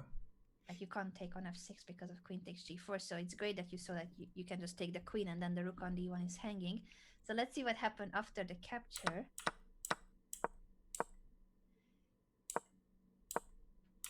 Disaster. Yeah, I should have just gone down the right side of the board. I was Yeah. I was only Yeah. looking at what was going on over here. I was like, this square I can't, this Yeah. square I can't, this square I can't. I wasn't really thinking about this side of the board at all, which was It my mistake. happens. Bishop g4 is a very natural move, and it's okay to forget moves like f3. Let's see. I know it's very difficult in the game when your opponent plays a move that you missed. So after bishop g4, you missed that f3 will be a fork. And it happens a lot of times that you miss a move. It happens to me and to grandmasters. So it happens on every level that if you miss a move that really looks like a strong move, psychologically you are like, oh goodness me, I stepped into this, I didn't see it, I blundered. Oh, So you already are thinking that this is bad. oh um no! which I thought it was bad because yeah, the fork is threatening, but now in hindsight, what could you do here? I guess I have the option of capturing. Yeah, you can take on e3. You can take on e3 with the rook or with the bishop. But I think it's totally normal that you didn't think about it because of the psychological factor that it feels so bad to Yeah, miss a move, and then you're thinking that you already made a mistake, that this position isn't as good as it was, even if you still had rook takes c3 or bishop takes c3. But regardless of that, rook c4, f takes g4, you're an exchange up, and you converted this endgame very well. You were doing so well afterwards too when you went for rook c3. That's a very strong move, rook c3. And I like how after king f2, you played rook e8 to put even more pressure on e3, and you're not in a hurry taking on a3. Very good job. yay! Let's see the rest of the endgame, and what do you think was a critical decision later? I think I was happy to trade. I thought it was silly what he did because he Mm-hmm. breaks up his pawns, and like I thought potentially he would defend by looking to do something like move the pawn down, and then he keeps defending or something like that. So I Mm-hmm. was very happy to see him to this move. I felt very comfortable, and then my idea was just to push the pawn all the way. Mm-hmm. It seemed like the easiest course of action. Or maybe I gave up a bit too much in terms of what the knight was able to accomplish. Because maybe the better move. Because my thought process here behind my rook move was to remove these squares. Uh-huh. But in hindsight, that kind of is silly because that one square is already taken. Because I thought he Yeah. wants to defend the queening square. So I was thinking very short-sighted. I think you're very critical with yourself because yeah, maybe some of these are not the most accurate, but second or third best move. But it's a blitz game where you had only seconds left. So considering that, considering that, you played really well. Rook c3 is a very logical move because you're attacking the one pawn that can become uh, the strength of your opponent. If white takes the c6 pawn, then the c pawn is a pass pawn. So it's a very logical move, and it steps away from a3. So you're ready to advance your own pass pawn. I thought you played this great. And you're not in a hurry to take the pawn. a3 is a great move because you're 2 squares away from promotion, while white still has to move the knight and then push the pawn. Knight b4. And now you played rook b3. Maybe this is where it started to get a little messy, but once again, you were down to just a very few seconds. I don't remember exactly how much, but below 20 seconds easily. It's weird because I didn't get the stress alarm, 20 seconds. Like because that one charges up the hand, it just the moves come flying. Yeah, yeah. I think it's difficult to recall what was your thinking here, but now that we have a bit more time, what do you think you should do here? Rook b3 is not a bad move, but what do you think is more practical? So in a blitz games, let's try to be very Just practical at the capture end. looks the Yeah, best. exactly. So you eliminate every possible compensation or counterplay of your opponent, even if it's not the strongest move, maybe pushing the pawn, maybe attacking the knight are even more accurate. I don't even know, and I don't care. Because what I care about is that at the end of blitz games, to be as practical as you can be. And here, when you realize that c pawn is the only chance of my opponent. So the knight is a chance because knight forks are a thing, and that's what you can blunder. So knight forks are what you need to be very careful about. And eliminating that pass pawn, because those are the only two things that can make things go wrong for you. All If right, you all promote right. your a pawn 10 moves later, it's still a passed pawn, but eliminating his passed pawn, I think, is a very important practical decision to take. Okay, okay. That's fine. But other than that, like even afterwards, you were winning the whole game, and then you managed to promote your pawn and rook b1, very important to get that rook out of the corner. So this is completely winning. There's nothing wrong with how you played. It's simply if you got this position 3 moves later, but now the c pawn wouldn't be on the board, then there's absolutely no chance you can mess it up. Yes, Um, yes. so he took the pawn, and after knight c3, let's think for a moment, because this is another one of those moments when it's unpleasant that you won the rook, but now your opponent has a fork. How shall we deal with this? So I think now knowing how the game played out, I think I should have just done this and just look to kill the pawn. But Yeah, the that's eval one of bar the is telling me options. that that's very wrong. Yeah, so now you're focusing on the c pass pawn because you haven't taken it yet. But another thing to bear in mind, that so the knight is attacking the two rooks, right? Mhm. And you cannot save both. But maybe, Oh, Jesus. Oh my goodness. I just, yeah, yeah. you had no time here, so please don't be too harsh on yourself. Honestly, you had no time. My goodness. I didn't think of this at all. Okay. Yeah. So yes, so when the two rooks are hanging, you can protect the other one so that you take the knight, and then you go for the c pawn. Exactly. But honestly, this was the very end of the game with no time on the clock. Oh, I managed to reset the board. Uh, that's my bad. Can I still bring it back? Sorry, that wasn't the button I was meant to click on. Okay, I have it here now again. Can you still see it? Yup, yup. So yeah. But yes, these are the moments when it's like it's a move you didn't expect. So knight 3 3, this knight c3 move feels bad. That psychologically is still Um, difficult, and it's a blitz game with only a few seconds left. So I totally get why you went for a move like rook takes g2, and then you took the e3 pawn. Here, even this should be winning. But now let's think, what's the most practical way to deal with this? I should just Let's advance have with a my look. king and go towards the pawn. Yes. Yeah. Yeah, exactly.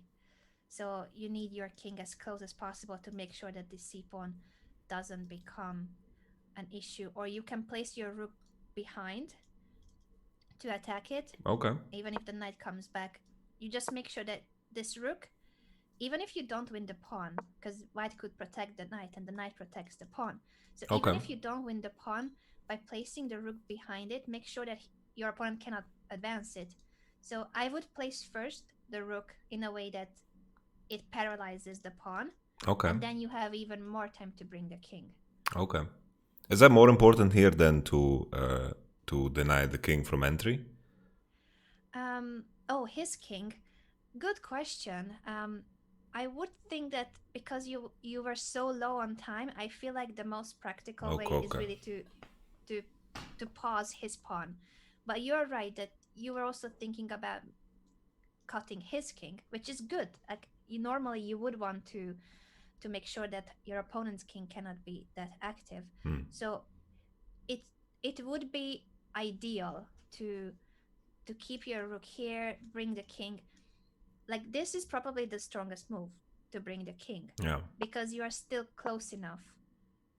But wait a second, now to see c7. So this is the issue with having that pawn ready to advance to the promotion square because you still need to calculate that you cannot just win the knight because the pawn is promoting, and if you now place the rook behind, you have to give up your rook for the pawn. So Oh. even though that's the right idea, the the further this pawn advances, the more likely there will be some tactical motive, even if the knight is hanging. So I think that's why um, give it priority to pausing or holding back every possible counterplay opportunity of your opponent. And yes, I understand how you didn't want his king to be activated, um, but that would be, I think here, this is the safest really if you have your rook guarding these squares, so you make sure that he cannot push it, and then you bring your king. And yes, the opponent can activate the king in the meantime, but you made sure that your king will be by then also on e7 or d7. Okay, okay. It's still not that simple to win it, but I think if you make sure that you don't let your opponent's pass pawn advance too much, just paralyze it or stop it as soon as you can. All right. Makes sense, makes sense. Next game, Okay. if you're ready. I am A ready. lot of my viewers are Not asking like the if they can chess, not the challenge sub you, battles but where games start flying left and right. yes. All Now right, I'll hop Jacob into a new cannot one. hear me anymore, but yeah, I was gonna say to him that many of you guys wanna challenge him, but I think he's going for random challenges around his rating. So you may get lucky if you're in the pool. You may be able to play against him. King's Gambit. Oh, uh, it is the French defense with f4. Could still be a transposition.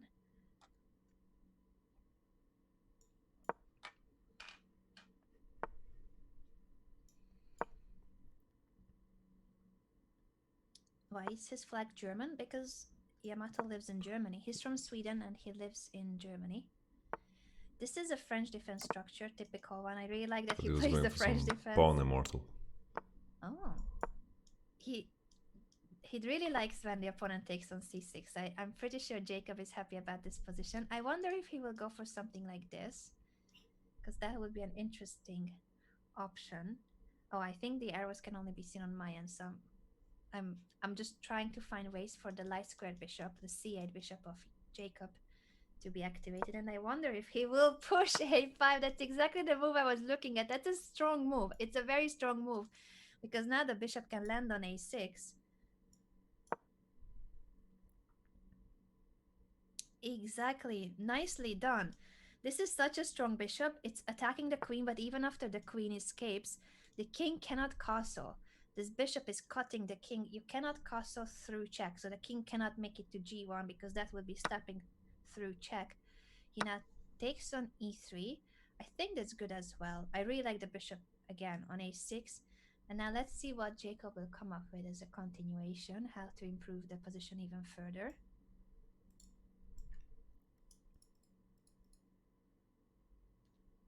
The sub battles with Sama is tomorrow. For those of you who are asking, oh, Pep is losing his birthday head. I like queen c7 too. I think Jacob's idea is to put even more pressure on the c5 pawn with queen a7. Now b4 guards the pawn, so white is playing well too.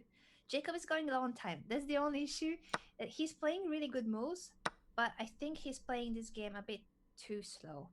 He's being a bit too perfectionist, which has always been one of my biggest flaws as well at chess, one of my biggest mistakes too. To want to play always the best move, but that takes a lot of time.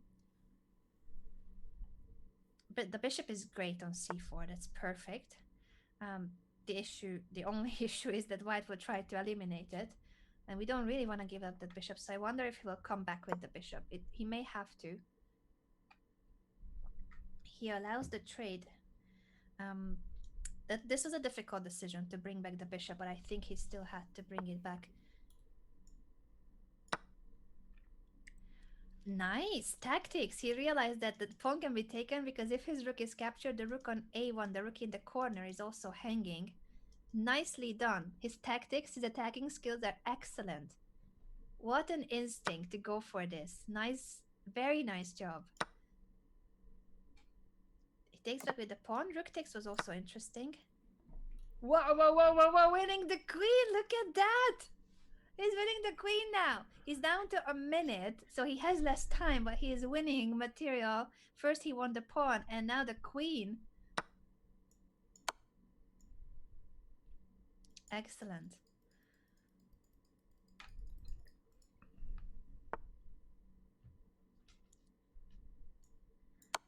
Now let's see if Yamato can convert this within the final minute he has left on his clock. Passed pawn, marching forward. I like it. I like it. The pawn is already on c2. Still not so easy to promote it, but it's a queen up. It's a queen versus a knight. I wonder if he will now bring his other rook too. He could bring it over to the corner to capture the pawn on a4, or bring the other rook to the d or b files. He's choosing the d1. The d5 to then play rook d3, I think could be his idea. But he has to hurry up. So it's a winning position, but only 45 seconds left. I'm worried because he's searching for a winning move. And this is where he has to get more practical. It's not easy.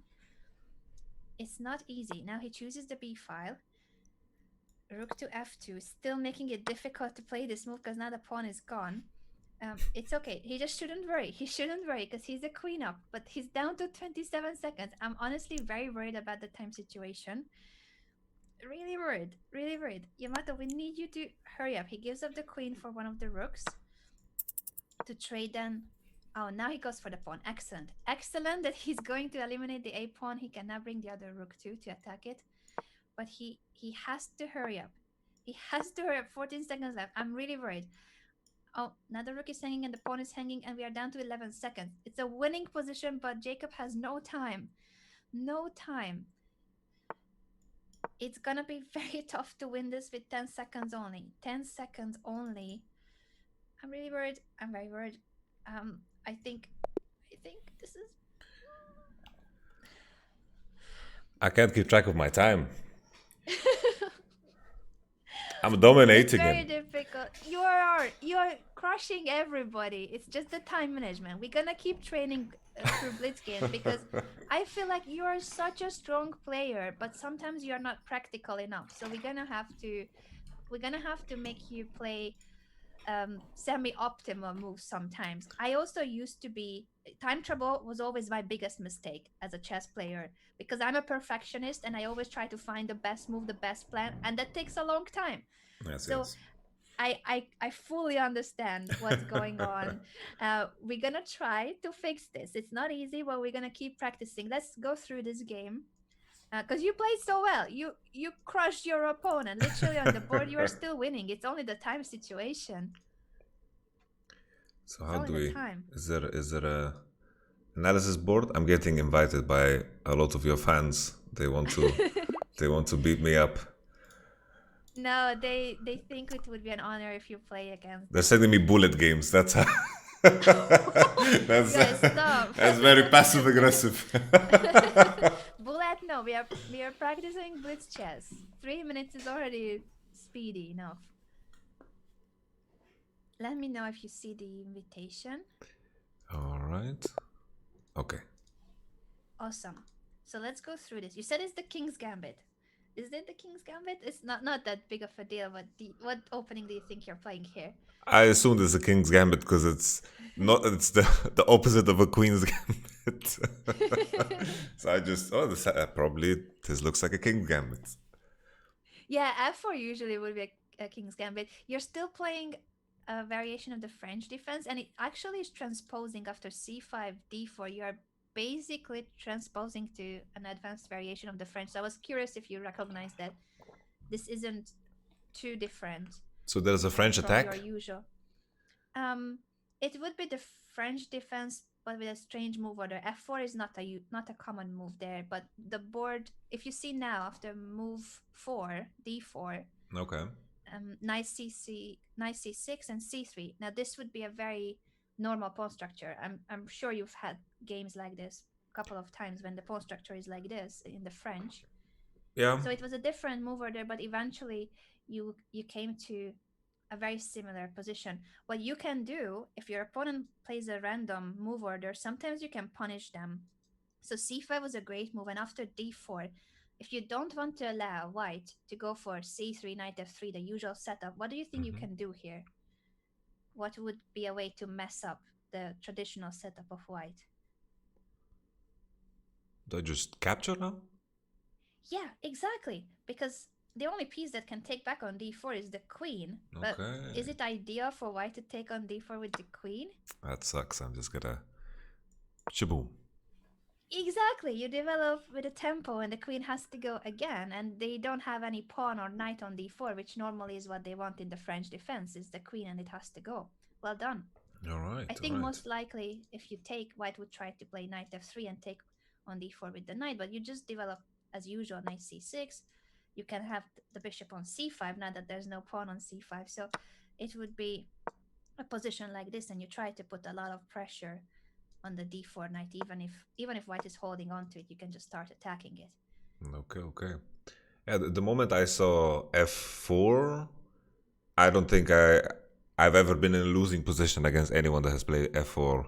Uh, Good. at It's good if it this. gives you confidence. Excellent. And the way you played is totally normal. I'm just saying that sometimes if they change the move order, usually it's because you can do something about it too. But this is totally normal. The way you played, bringing the knight to f5, excellent. This is the usual French defense strategy. Bishop to e7, so you're ready for g4, and you can have your knight on h4, right? Yes. After Yes. g4, Yes. you I can go to remember that one h4. actually. I had it Yes. in my mind. I knew it. I knew you were ready for g4. And after bishop b5, you castled, and you were very happy, I think, for this trade again. Yes. People Yes. like to take on c6 against you. It's my favorite for sure. Queen e2, and here I was discussing. You played h6, which is fine to guard the g5 square. I was drawing arrows on my board, and I was really curious if you were gonna go for a5 bishop a6, because I think that's the best plan here, and you did it. It just looks so How did nasty. you? The X-ray for It the castle and the queen tempo. exactly. It was It's calling not for an me. easy move. It's not an easy plan to notice. So very good job spotting it. A5 bishop a6 is a master plan. Excellent. You're so nice, Anna. You know, I come from the league No. community. It's in the league community is the complete opposite. Everyone is very poisonous in their language. So this is always both of these training like sessions and watching the sub battles and watching it's so refreshing in comparison to what people have to deal with in the league community. It's definitely a breath of fresh air. Thank you for being so uh, nice to me, Anna. you deserve the compliments because you played a really good game again, and there's so many good ideas in the game, like a5 bishop a6. But I hope that people will be nice to you in the league community too, because I want to play league too. I want people to be nice. I want people to be nice everywhere. I'm sure there are a lot of nice people there too. Just I guess it gets competitive, and competitiveness can bring out Yes, sometimes yes. the worst as well.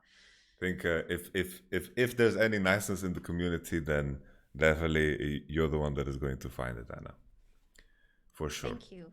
Thank you. I will need your help though. I will need your help. I watched yesterday a few leak clips, and there's this character called Lux, I think. Yes, It's yes. and I was like, I was telling Kevin, because he was playing League with friends, and I was Mhm. telling him like, I want to play Lux, but like I have no idea. I just decided that it's such a cute character that I want to learn how to play as her. But obviously I have zero skills, so I'm gonna need a lot of help if I ever get to play. But No worries now we at all. focus on your chess. I'm just saying, like, I was like, I wish I could play League. I'm sure you can get it done. I think chess is much harder, for sure. Is it? Yes, yes. I don't know. I don't have gaming skills like the which buttons to press. I'm not fast with the mouse. It's a lot of things I have to fix. I wouldn't be worried. I wouldn't be worried. Thank you. If there's hope, I'm gonna believe it. If Jacob tells me there's hope for me in League, then I'm gonna have to believe it. But you haven't seen me playing yet. You don't know how bad I am. D takes a bishop a6. I was so proud of all this. Really, the bishop on a6, it's cutting the king. I was explaining to the viewers too, who may not know, that you cannot castle through check. So this is illegal to play king g1. That would mean that the king goes through f1 to g1. So it's an illegal move. Not just that the rook would be hanging at the end of castling. You cannot play that move because of the bishop. So by placing the bishop on a6, Jacob has prevented forever the castling option on the king side. And if it's queen side, you already have the b file. You can push your a pawn. I'm sure you would have been happy if the king castles to queen side. Yes, yes. This is exactly your type of position. I like queen c7 a lot too. I think you were heading toward a7 Yes, to yes. attack the c5 pawn. I was reading that plan. Then you took on b4, very logical, and then to attack the pawn. Here, just a minor thing, but once again, it's a blitz game, so we are here simply to learn Of course, for of course. future games. Rook b8 is great, but sometimes with rooks, what's difficult to decide is which rook goes where, because you have two on the back rank, so you need to consider where do you want each. Now, in hindsight, would you change which rook goes where? Yeah, yeah, for sure. You're right. You're right. Yeah, yeah. This rook wasn't doing anything the whole game. It was a very sad rook. This was the Yeah. one of the walls of the king's house. That's it. It's a disaster. Yes. Yeah, so you could bring the f rook to b8, which is not that common. Usually, you don't have your a rook there without moving, but because there's no a pawn in front of your rook, it's already an active piece there. And maybe you could have gotten what you got in the game, that pin over the a file, even faster. Yes, But yes. the idea was great. Rook b8 and then bringing the queen to a7. I think my only concern was that bishop c4 looks like a very active move, Mm-hmm. but your opponent immediately attacked your bishop. And I was feeling a little sad about that bishop leaving the board, because it's the bishop that makes sure that your opponent's king is pinned to the middle of the board. Yes, Were you yes. considering retreating the bishop? I my idea was, I guess my plan has nothing to do with this bishop. Like I kind of wanted to bait the castle to get the pin, Yeah, I because see. Oh, you wanted to allow it. I see. so my idea was to break the pawn structure Yeah. on the queen side, and then to find the position that I potentially pin the knight and queen. Mm-hmm. 1 second. If that was Alena, your one, plan, one, then one sure, second. sure, I'm sure. sorry. Take your time. Take your time. It makes sense what Jacob is saying, that he wasn't concerned about wild castling, because he had this idea that once the opponent castles, there will be an issue on the diagonal. So that makes perfect sense. What do you guys think so far of the game? And also, Lux is such a cute character. Honestly, I want to learn to play one day. Wilco also said he will help me, but yeah, if it would be amazing if I can also be trained by Jacob. Imagine, I'm a total noob, so I don't think he realizes. I don't think he realizes how bad I am. It's definitely not like his chess. I'm like, he has already all the opening principles, the middle game strategies. He has really good attacking instincts, tactical vision. There's so many things he's already great at when it comes to chess. I don't think he realizes that my league skills are like knowing how the pieces move at chess. Oh my Hello. goodness! Hello. This is, um, this is a I masterpiece. was You did a lot of I was just telling painting. the viewers. It is. Yeah, the game is great, and I was just comparing your chess knowledge to my league skills, because I feel like you know so much at chess. It's it's inspiring that you are already so good, and that I'm trying to help you get even better. But I think in terms of, if I had to translate my league skills to chess, it would be equal to someone knowing how the pieces move. Like literally, just I I know that there's 5v5, and that the characters have different features, and that's just about it. So I feel bad that my knowledge is so low. I'm gonna have to get some very basic training, and then maybe then it makes sense if I ask you to like one day give me a coaching session, because I feel like my level is too low for it to be trained. I think the trick is to, in the beginning, to just play, to play, enjoy yourself, and then Mm-hmm. the foundation comes very naturally. And then I think, Hmm.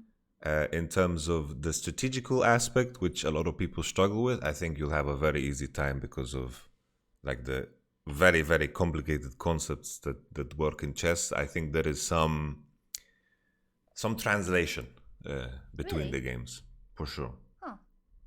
Well, that's good to know. So at the start, literally, it's just playing to get used to what each Yes, character yes. is capable of, and I'm gonna try to do that then, because I think it's for me it's strange to know what I have to do, because in chess it almost feels like studying can get you further, but I feel like with other games you are right that it's practicing, and through practicing you realize some of the things you can try to improve. Yeah, I think that's like the baseline for sure. Just to like Hmm. enjoy the game, see if you enjoy the game, and then from that point onward, just play a couple of games, and a lot of things come naturally. And then Mm-hmm. there's a ceiling to how much it comes to you naturally, and then the Hmm. studying so called begins. But it's most of the time just I see. concepts. It's not necessarily because there's so many variables in League that you can't really account for. So a lot Mm-hmm. of positions are very, very unique to the game, even though Yeah. the red thread within the game is still somewhat similar. So there are some variables Yeah. that change, and in those situations, that's when adaptation comes in, and it is a lot about asking the right questions within the game. And I think I see. it's very similar in chess. I've Hmm. noticed to some degree. It's great to know all of that. And for a complete beginner, do you think it's okay to play against random people, or because my friends are all better at League, and I feel like I'm just ruining the whole game because everybody has to babysit me. Well, I think in my experience, when you play with players that have a higher level, the rate of improvement is more rapid as long as Hmm. you can keep yourself sane, because Okay, the initial hurdle can be sometimes frustrating, you know. And if you I get see. through that initial hurdle, it gets easier, and I think it's more rapid to play with better players in general. Because So it's if okay to have babysitters yes, if they yes, are willing if to they are be very my nice, if they're babysitters. nice to you, Yeah, but if they're yeah. 5% as nice as you are, I think you're good. Thank you. You're very kind, Jacob. We're gonna get back to chess. I just really, All right. I was like, especially since I saw those videos, and I when I was watching the worlds, I watched the VOD when you were on the show. I was like, now I want to learn League, and I know that I'm so bad at it. Like I need to practice. I'm gonna start practicing, and then I'll let you know. Um, as a just final question. Sorry that I made it about League on during the chess lesson too.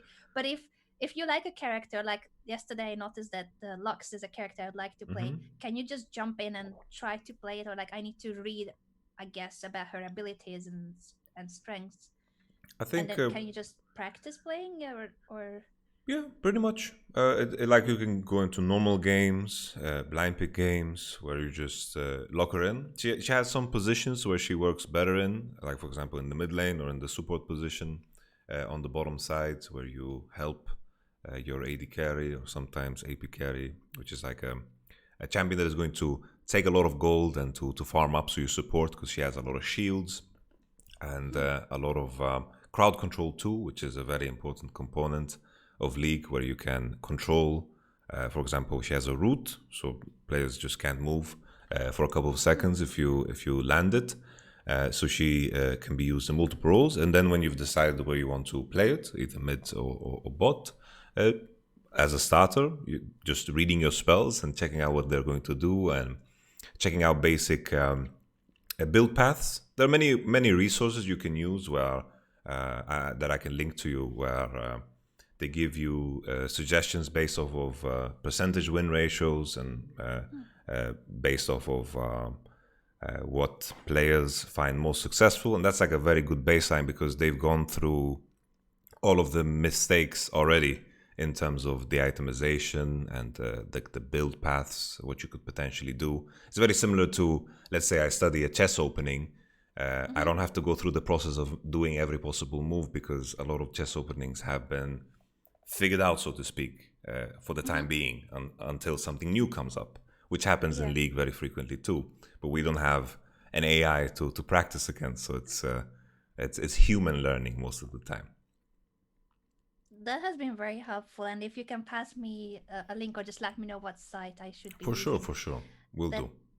that's been extremely helpful. Thank you for answering my league questions too in the middle No, of our chess anytime, session. anytime, really. It's the least I can do. it's it's just it feels amazing to be supported by such a league legend as you are. I now feel like I have superpowers just by talking to you about league for 10 minutes. I feel the same way about chess, honestly. I remember hearing the first time about you when I was watching the Agat Mator, like there was this lipstick thing about like Yes. what on it just seemed so silly and they just seemed like such sour losers. It was like they were making like a movie plot in their mind about what is going on, and I remember this. I don't know, a couple of years ago. So the feeling is mutual. You know, you're the chess legend. I am just a humble League of Legends lucky man that managed to play a game that happened to become big. Very lucky. You are a legend. I'm just here in the company of a legend. But thank you so much for the kind words, Jacob. I hope your coffee is better today because I was lurking when you streamed chess the day before, and you weren't too happy about your Not so good. Starbucks from the fridge. Not so good. I tried. Not so This good. this was Starbucks delivered, but I tried a different milk. But yeah, my expectations for Starbucks should definitely be lowered. I think I am too critical. I like Starbucks too, but yeah, it's not so easy to get good coffee in lockdowns, especially. Yeah, for sure. Back to the game though, Yes. because I think now I understand why you didn't want to move the bishop. That you had this idea that you will bait your opponent into castling and then the diagonal. So you basically saw the whole trick that worked out in the game. That after taking on b4, the rook on a1 would be hanging if the capture happens on b4. So that was great that you spotted it. I think the mistake of your opponent is that he didn't realize how dangerous your attack is already that you are threatening to take. So he had to take the bishop as soon as possible Yes, and yes. castle before this happened. So had he taken the bishop and castled, he was just a move away from avoiding disaster. Yes, But yes. because he wasted one move, he played g3, which is too slow. Now you take on b4 and everything collapses. The c5 pawn 2 is hanging. So your idea was good.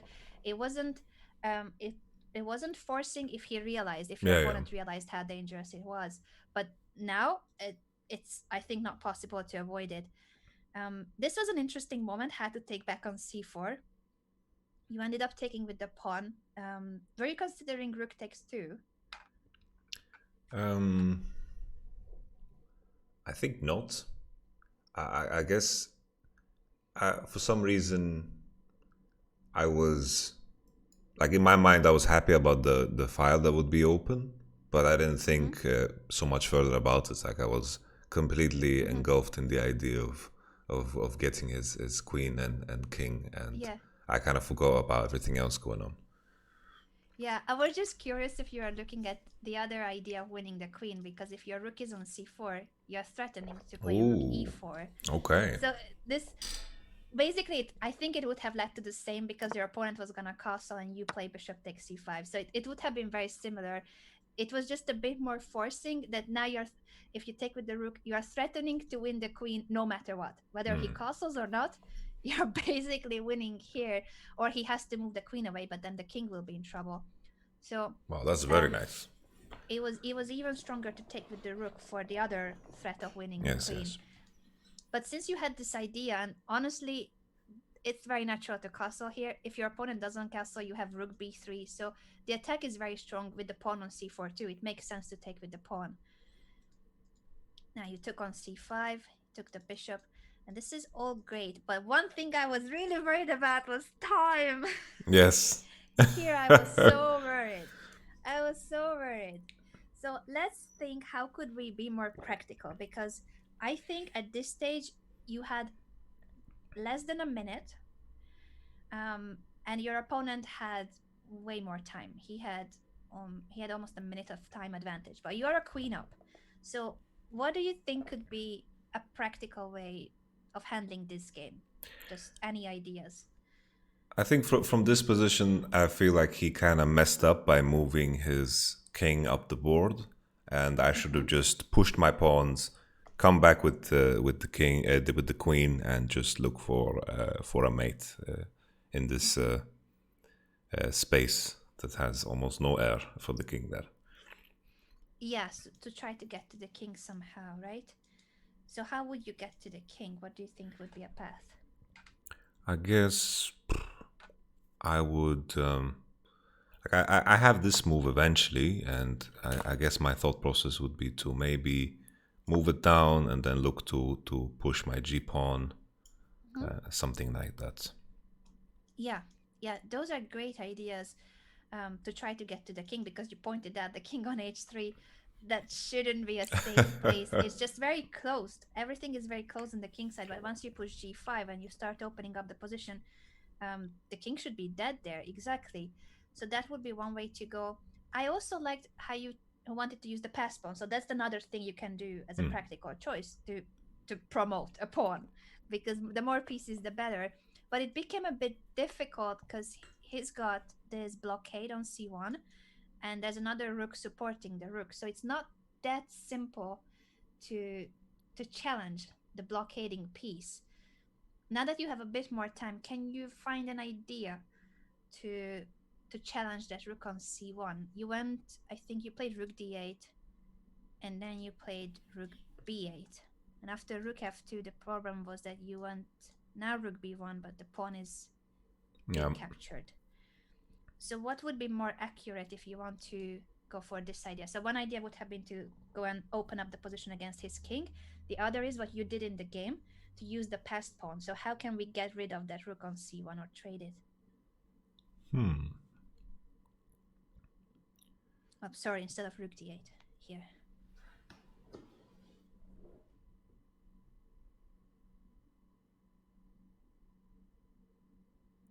I guess a move could be just to. Well, I would be very happy if my queen was here.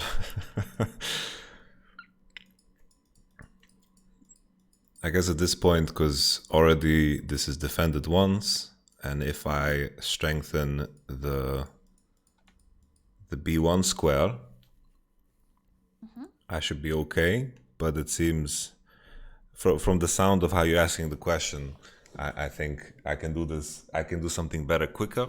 So I'm gonna think about it for a moment.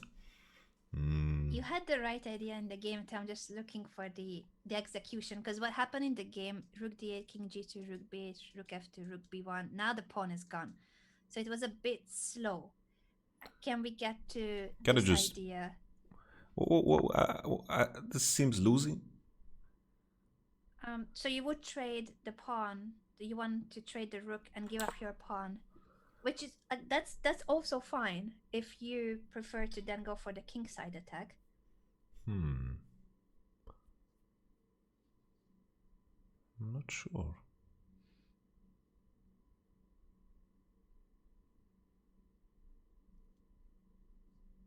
I think what you showed, we could take a look at that for a bit longer, because I feel like you're on the right track. If you play rook b1 instantly, so rook to b1, to simplify the position, because that actually is a very practical decision, Um, that you're not too worried about the pawn being gone.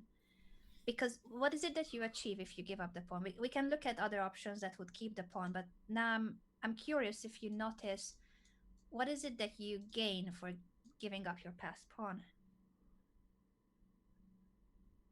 well, I guess I'm just trading down in a favorable endgame. Is my Yeah, first inclination, but is you're that enough? simplifying the position. So you have traded one pair of rooks, Mm-hmm. and you have a queen versus a knight. Now, if you compare how this position looks here, and yeah, the king is bad on h3, but we don't really have an access point to Mm-hmm. the king, right? It Oh, feels it's like it's guarded. okay. And after the trade, if you do end up giving up the pawn, now how does it feel for the king? And can you spot any access route now to the h3 queen, the king? Yes, Dangerous. exactly. Very dangerous. You're getting closer to the king. The knight has to go, and if you then get your rook into the game too on the second rank, it would be mate or g5, as you said earlier. Yes, So yes. sometimes it's worth it to give up the pawn. Depends on, like, this is, it's difficult to take these decisions when you have only a few seconds left. But just as an idea for the future, you can either see, oh, is it difficult to promote the pawn? If it's difficult, maybe it's worth giving up, but simplify. So Mm. just what happened in the game is that the pawn was gone, but without you getting any of the rooks. So the king is still kind of sheltered. That was the issue. And that's when you decided to sacrifice your queen for the rook to simplify, because you really wanted to simplify, which is the Yes, good yes. idea. It's the right idea. Just it wasn't the right execution. But I think it's, once again, it's a blitz game, 3 minutes, no increment. Maybe you will need to speed up a little more in the middle game too, to not have this much pressure at the end, because I feel like you get very good positions, but then you are down to 20, 15 seconds Okay. to convert it, and Yes, yes. it's a lot of pressure to do. So we're gonna try this a few more times. If you still have time, we could Okay, do okay. a few more of these that you play, and I want you to play the opening and middle game a little faster. You don't have Okay. to pre-move, or you don't have to play instantly, but just to take care of your time a bit more. Okay, okay. I had one final question because the move that Sure, I looked absolutely. at, I wanted to put the queen here. That's a great move too. Excellent. What's your idea with it? It just looks so active here. I'm targeting the queening square. I am Yeah, threatening the knight in case there's any movement to create any trades. I have exactly.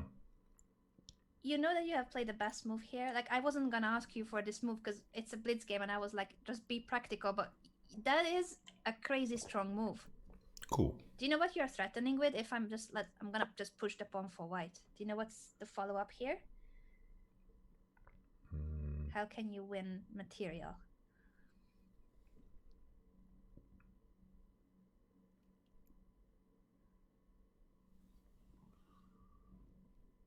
Hmm.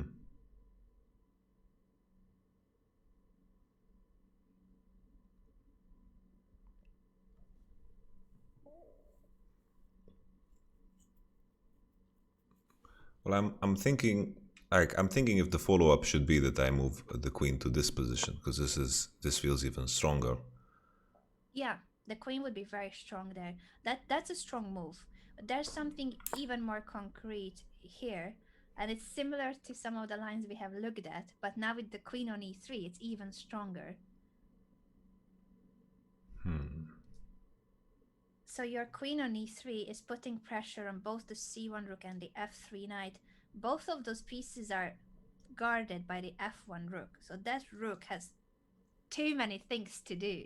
Sometimes you can exploit when a piece has so many other pieces to defend or so many other squares to take care of. Hmm.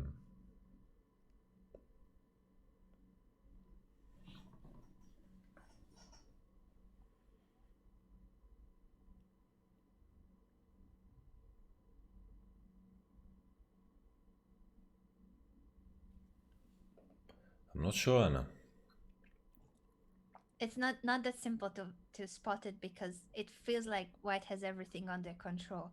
But if you recall some of the lines that we looked at where you simplify the position, remember those lines, and now how this f1 rook is supposed to be defending the knight on f3 forever.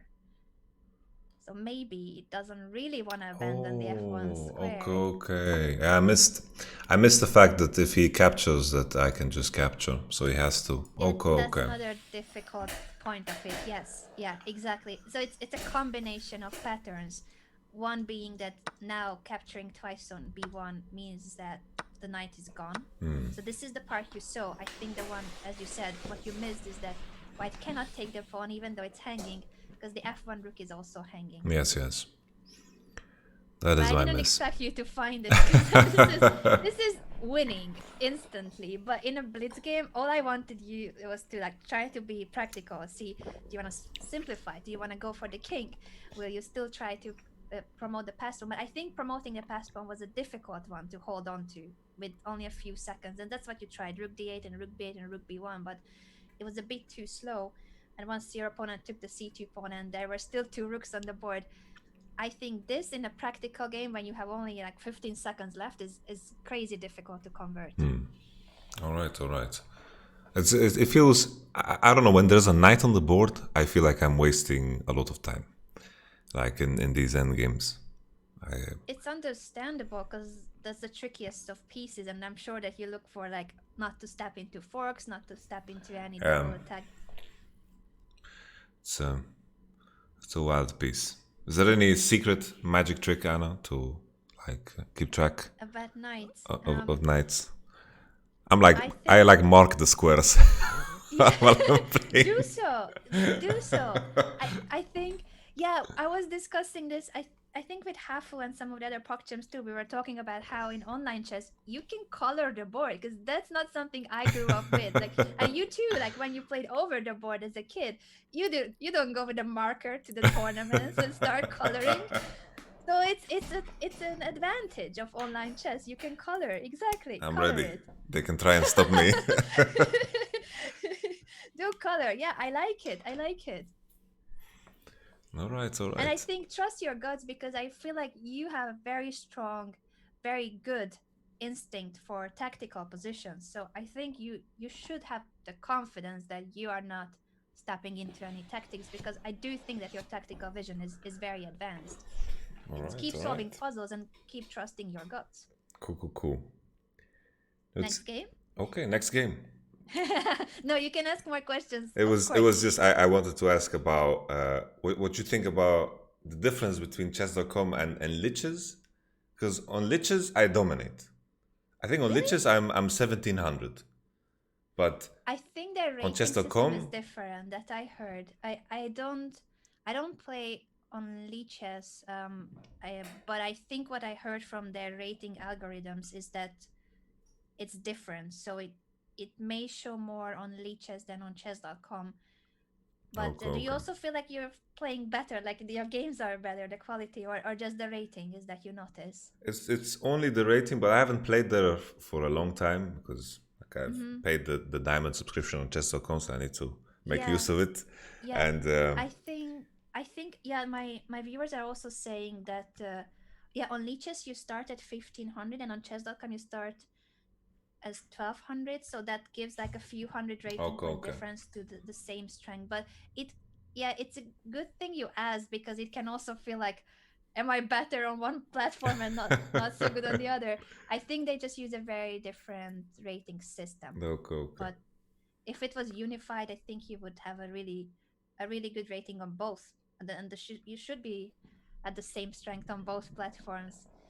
I think over the board and online, I feel like I'm so much worse in online chess than over the board because all my life I played over the board, so I see the board better in 3D and I can touch the pieces, and I'm faster with my hand than with the mouse. All But right, all between right. sites, I think there shouldn't be too much of a difference with rating, except for the algorithm. Yeah, the algorithm is different. Okay, okay. I played a lot of I don't know what to call street chess growing up for money, just in the streets. This was good If I times. played. No, Oh, I you played. I played. played with Really? friends of mine. But it's not like New York hustlers. They are like 2K rated. They are really really good, and they like steal pieces away. They capture They two. steal your pieces? They capture two knights in one bishop move, and they do like sleight of hand and stuff like that. Not that extreme, But with Would you catch them when they do that? And how old were you approximately when you played against hustlers?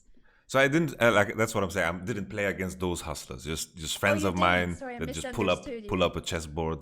Yeah, Yeah. sadly, that's if I would spice up the story, I would play against chess hustlers. But I just wanted to be honest with you because I know how I've never played against I'm gonna hear hustlers you. either. I'm gonna hear you tell the story to Gotham. It's You like, gotta oh, he remember played me. chess hustlers in New York. He was beating all of them. He was a youth champion. I know how But you you spice up were the a youth stories. champion. I was telling the truth. Well, I wasn't a I may not have champion. remembered. I may not have remembered the age because I didn't remember if you were 11 or 13 when you I played don't remember the the age either, regional honestly. championships. I don't But you remember the won age. your in your region. So basically, you went to this tournament as a group, Yeah, and I had every player on my team had 8 games.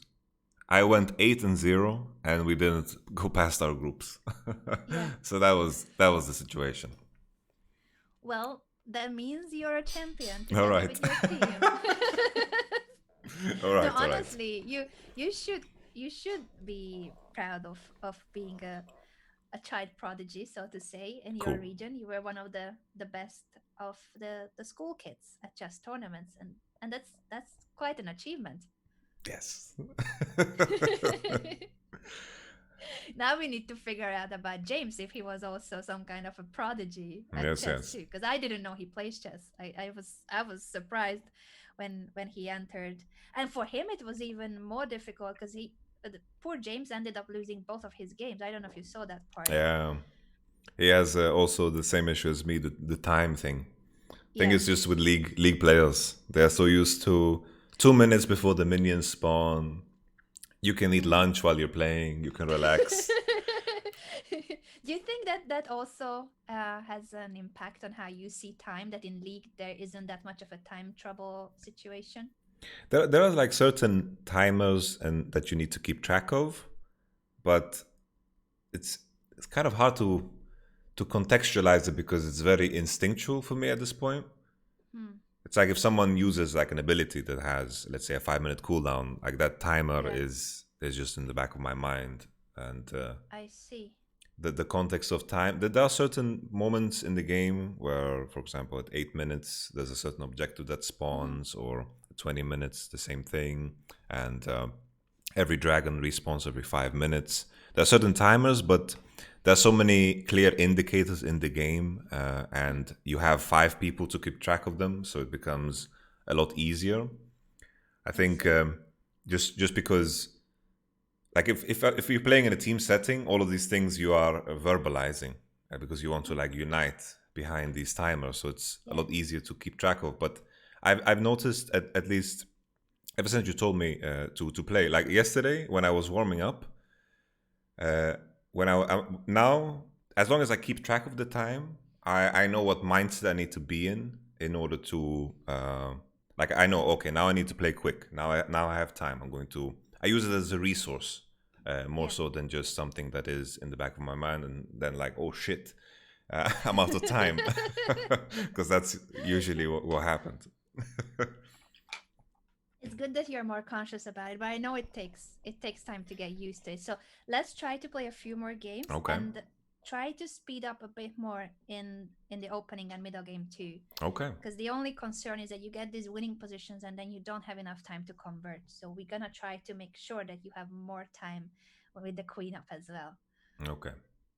We'll I'm do. gonna follow you again, and you can take off your headphones or you can mute me if you prefer. Okay. I think I'm getting used to the headphone thing, so I'll just stick to it. Sure, I'm sure. sure the crowd that I have gathered here, they want to listen to your feedback, so I will just stick to it. All right, I'm Sure. hopping Good in. luck. Thank you. Good luck. I will need it. He doesn't need luck. He just needs speed. He just needs speed because he outplays his opponents constantly. Yamato now with the white pieces. Partenope, good to see you. How are you doing? And sorry everyone if I couldn't address any of your questions directly during sessions like this. I focus on what Yamato is saying. I want him to make the most out of the coaching session. But I'm reading the chat constantly. I always am, and I really appreciate all your support. I really appreciate all your thoughts about the positions too, and how good he is at chess, right? And maybe one day I could be good at League. I'm just a noob, but there's hope. Maybe. We'll see. We'll see. This is a great position now. Once again, Yamato with the pair of bishops. He really likes having the bishops, and this pin is an annoying one. He's putting pressure on the knight, which is guarding the d5 pawn, and now this bishop is attacking d5 too. He's winning material here. Bishop a2, I'm not quite sure of. I think he was scared of these pawns being pushed, but he could have, if he wanted to, he could have traded on f6 and win the pawn in the center of the board on d5. So this will be for sure a moment. Ooh, okay. Now this, I think Yamato sees it. I think he will see it that he can win material here. I'm gonna try to do poker face. I'm gonna be poker face. Don't give up. Don't give clues. Oh, okay. I think my poker face worked because Yamato did not realize he was winning a piece. He could have taken the knight that was undermining the bishop. Both queens were gonna be hanging there. Oh, I mean, this is free stuff too. Keep your poker face, Anna. Keep your poker face. Jacob will take it. Jacob will take it. He's just checking if there's any trick. He's checking if there's any trick, but now the bishop is gone. Well done. Well done. Now, after this trade, black is winning a pawn, but this is a piece up for Jacob. We just need to make sure that the bishop comes back. Indeed, another pawn is gone, so black is doing fine collecting pawns to try to compensate for the piece, but it should not be enough. You see the evaluation bar here on my channel that it's showing quite some advantage for white, and Jacob is playing very fast, so I'm proud of how he has already won a bishop, and he's playing faster than the previous game. Very important to play faster.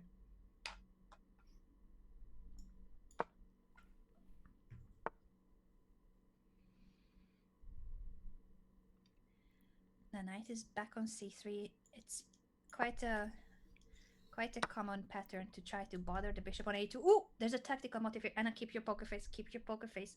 Keep it. Keep it. Yes! Yes! Jacob has spotted it. I don't want to help. I don't want to give clues, so I was trying to keep my cool. But he has won the queen with that bishop sacrifice. He has won the queen. Big brain move. Big brain move, and he still has over a minute. So we are doing much better in terms of time management. He's a queen up. It's a queen. The annoying thing about it is only that these pawns of black are strong passed pawns. Well, this one. Not plural. The a pawn is a strong pass pawn, but he's making sure that he can take care of them. He's attacking the b4 pawn, and then the a3 pawn could be captured too. So he's doing very well to get rid of those pawns, and now the free horse is gone too. This pawn has made it to b2. Ooh, look at the tactics! Tactics! It's checkmate! Checkmate! Jacob has spotted it! What a finish! What a finish! Goodness me! Checkmate on the board with the queen sack! All right. Goodness me, look at you! Wow! Queen sacrifice for the checkmate. This 2-move checkmate in the end. What? I didn't even see my bishop, honestly. I didn't see how perfectly my bishop was placed. I didn't think this was checkmate. I was like, okay, I'm up a rook and a bishop. I'm going to win, which was my thought process. I just wanted to admit that. Game. And look at your time. How much time you still had left? Almost a minute. Oof. Excellent. That's great. I was so proud of your time management as well. You played much faster this game. Cool. I'm happy. Yes. The moves were very easy this game, though. I have to say that. It felt very natural. I was a bit worried about the knight. It's always the knight shenanigans. And then I realized that I'm okay. So you said that this was an easy game against an opponent who has higher rating than you. Oh, really? Okay. Yes. I'm telling you, you're very good at chess. We just need to get the speed in constantly, and then there's no one stopping you. Cool. All right. Sky is the limit. Sky is the limit indeed. I'm going to invite you to the analysis board to take a look at this. Well, I thought it was a great game. I only have a few questions about certain moments, but I'll let you click through it first if you see the invitation. I do not see any invitation. I see our old analysis boards. Really? Let me try again. It's probably me. I'm doing something wrong. Oh no, Okay, no, now I I think see it's it. just I have too many boards open. There we go. There we go. Take us through the game and some of the critical moments from your perspective. Um, I thought I thought how he was trading seemed very, very odd. Like I was Mm-hmm. happy to see these trades. I Mm-hmm. have the bishop pair. I felt very comfortable here. I also like it when I have my queen on this square in particular. I feel like Mm-hmm. he allows me to put it on a good square already without me thinking about it too much, and it felt good. I was kind of questioning if moving the bishop here is a mistake because usually I have the knight there to protect it, but I didn't know what other square to really develop it to. And then I had the Yeah. idea of because doesn't have a dark square bishop. My thought process was that eventually I'm going to move the queen to this square, and then I Mm-hmm. will find ways to infiltrate because his pawns look so weak Mm-hmm. on the queen side. It's great that you were already thinking about the dark squares and how he's missing that bishop. That's a very advanced strategy again. Honestly, no, it's like it's crazy that you were thinking about the dark squares here. A lot of people ask me what's even a weakness on a square. Like, how do you define it? How do you spot it? And you feel it. Like you knew that here the dark squares are vulnerable. Yes, yes. I'm just like the way I would put it is I kind of look for ways to get behind the pawns, and Yeah, and that's it.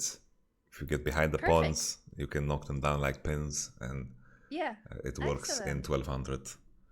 It's cool. Well, even more than 1200. You easily beat a 1200. I don't know what's your actual strength at this stage.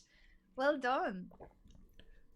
Thank you, What Anna. happened afterwards? A5. This is a moment that I wasn't sure of. You played bishop a2. It's not a mistake. I'm just curious what was your idea? For Were you some, afraid of the pawns being pushed? I was afraid, and I guess I don't know. No real reason. Like now when I'm looking at it, probably this looks better, Uh-huh. but I'm not so certain. Like Yeah. if I do Yeah. this, this looks a bit better in my eyes. Yeah, you can stop the pawns with a4. True. Were you thinking of capturing on d5 or the knight, or you just wanted to keep the pin? I was curious about that too. I just wanted to. I wanted to keep my dark square bishop. I didn't want to look for a trade Hmm. because it also. I was waiting for him to potentially move the queen because his queen is so inactive there due to the pin, and I Yeah. was happy to maintain this position. And my idea it was to eventually find time to move probably the f rook to the d square to Yeah. to x-ray and to look at the position and like that. Excellent, excellent.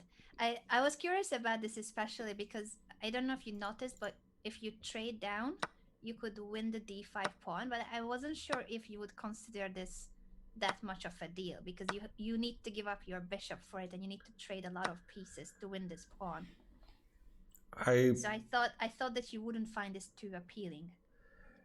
Yeah, it didn't seem too exciting because Correct. it's just at least from the games that I played in when I need to trade, my queen felt a lot stronger than his queen. Mm-hmm. So I just didn't want Exactly. to look to do it. And even in that position, I don't know if it's right, but I feel like Here. even if his king is open, when I don't have a queen, it doesn't seem too exciting. Like he's going to move to the h file and he will be safe for the rest of the game. True. There's just Very too true. few pieces on the board. I felt to really Yeah. make use of it. I felt very I'm winning in the so previous glad. position. Yeah, I'm so glad you thought about it this way because I feel like um, this would be very natural. A lot of the beginners or intermediate level players always look for captures, Hmm. and especially if you spot that this would win a pawn, I think 10 players out of 10 players at your rating, 8 would definitely go for this because it's a forcing line where you win a pawn, so you feel like you make progress Yes, yes. because it's material that you get. It's an actual pawn. But I'm so glad that it's not your thinking, because I think your perspective, your attitude can take you further, because you Cool. don't mind that the position stays unclear. You don't mind that it's messy. You like it, and you end up getting more benefits because you didn't win the pawn, but a few moves later you're winning this bishop. Yeah, it was a mistake by your opponent, but it happens because the position is so complex that there's more room for error. So it's great that you keep the position complex. I like it. We need to discuss this move though, this moment. So I just continued my plan because I just felt Yeah. like this was such a strong position to be in. I was considering if I should go for this and then, depending on his move, now do the trade to force his queen to move out, and then I infiltrate, and then everything will just fall. Mm-hmm. That was my thinking process here. Yeah, the move queen e3 is not bad, but I'm just curious if after bishop g4, did you have Okay. any feeling Okay, about okay. All right. Jesus. Okay, okay. I see it, it's I see not that it. big of a deal really, because now you see it instantly. It's simply to have that alarm bell in your head ringing. So that's why solving puzzles is so useful, because when your opponent plays bishop g4, you should have this feeling that, oh wait, is it like, Hmm. is it good? So the more puzzles you solve, the more naturally it becomes that you you would recognize that something is wrong here, and then you will notice the move. So it's more that to have that feeling, that instinct that tells you to look for something here, because queen e3 is natural. But yeah, if bishop takes f6, both queens are hanging, and you're gonna end up winning a piece Hmm. because you took a knight on f6 and Okay, both okay. bishops are hanging afterwards. So now you spotted it immediately. So I know that you see these tactical motifs. It's simply in a game. Let's say this game was 30 moves long. Out of 30 moves, most of the moments are not tactical, but there will be two, three, four, five moments that can be a game changer Hmm. because of the tactics. So it's just a question of training your tactical vision even further to give you that intuition that tells you to look for it. Okay, okay. Will do. H3, and you took the free bishop, which of course I was very happy for. And then your opponent started collecting a lot of pawns, so it's a piece up, but he took a lot of pawns in a row. Yes, And I was yes. wondering what you think about this position, and if you were worried about the knight in general. I was not so happy about the knight running wild. I I was I was looking to do I just wanted to place a rook on this here, and Yeah. then I really, at one point, I just wanted him to capture my pawn here. Like, I was just waiting for him to do it. It just Mm-hmm. uh, that was my hope here, because it was a bit of a odd one. And then I was thinking if there is a way for me to support a potential bishop lift. So I was thinking if I can maneuver myself somehow, because I have this position where his his his knight would be hanging. So I Yeah. was trying to think of ways where I can move this bishop in a way where I gain something, and I ruin his momentum, and just deny the knight, and then I enjoy being a piece up, and then I can just beat these pawns that he has Mm-hmm. over me. Good thinking, good thinking. And I like how you were looking at the a3 pawn already as a potential trap for the opponent, because it ended up being the case that after a4, bishop a2, your opponent went back to c3, and now rook f2 e1. I'm so happy that you saw that idea. So you kept your rook on a1 on purpose. You Yes, kept yes. it there on purpose for this move to happen. I was trying to keep poker face to not signal anything to you, Yes, because yes. I don't want to be Oh, don't helping you. worry. I have you on the second screen while I'm playing, Okay, so okay. that's all I good. didn't know if you can see me, so I was like, "I'm not poker face, poker face, poker face." All And then good, you all good. took it. You did it. You did it. So you had this in mind moves before that you may have this tactical motive. Very good job. Thank you. That's second level strategy that you not just realized it here, but you knew moves before that if you keep your rook on a1, this could be an idea. Yep, yep. Bishop takes f7. Excellent. Winning the queen. And after rook takes a3. We need to show the end. Yamato, I let you play through the end because it was beautiful. I kind of knew here that he would panic.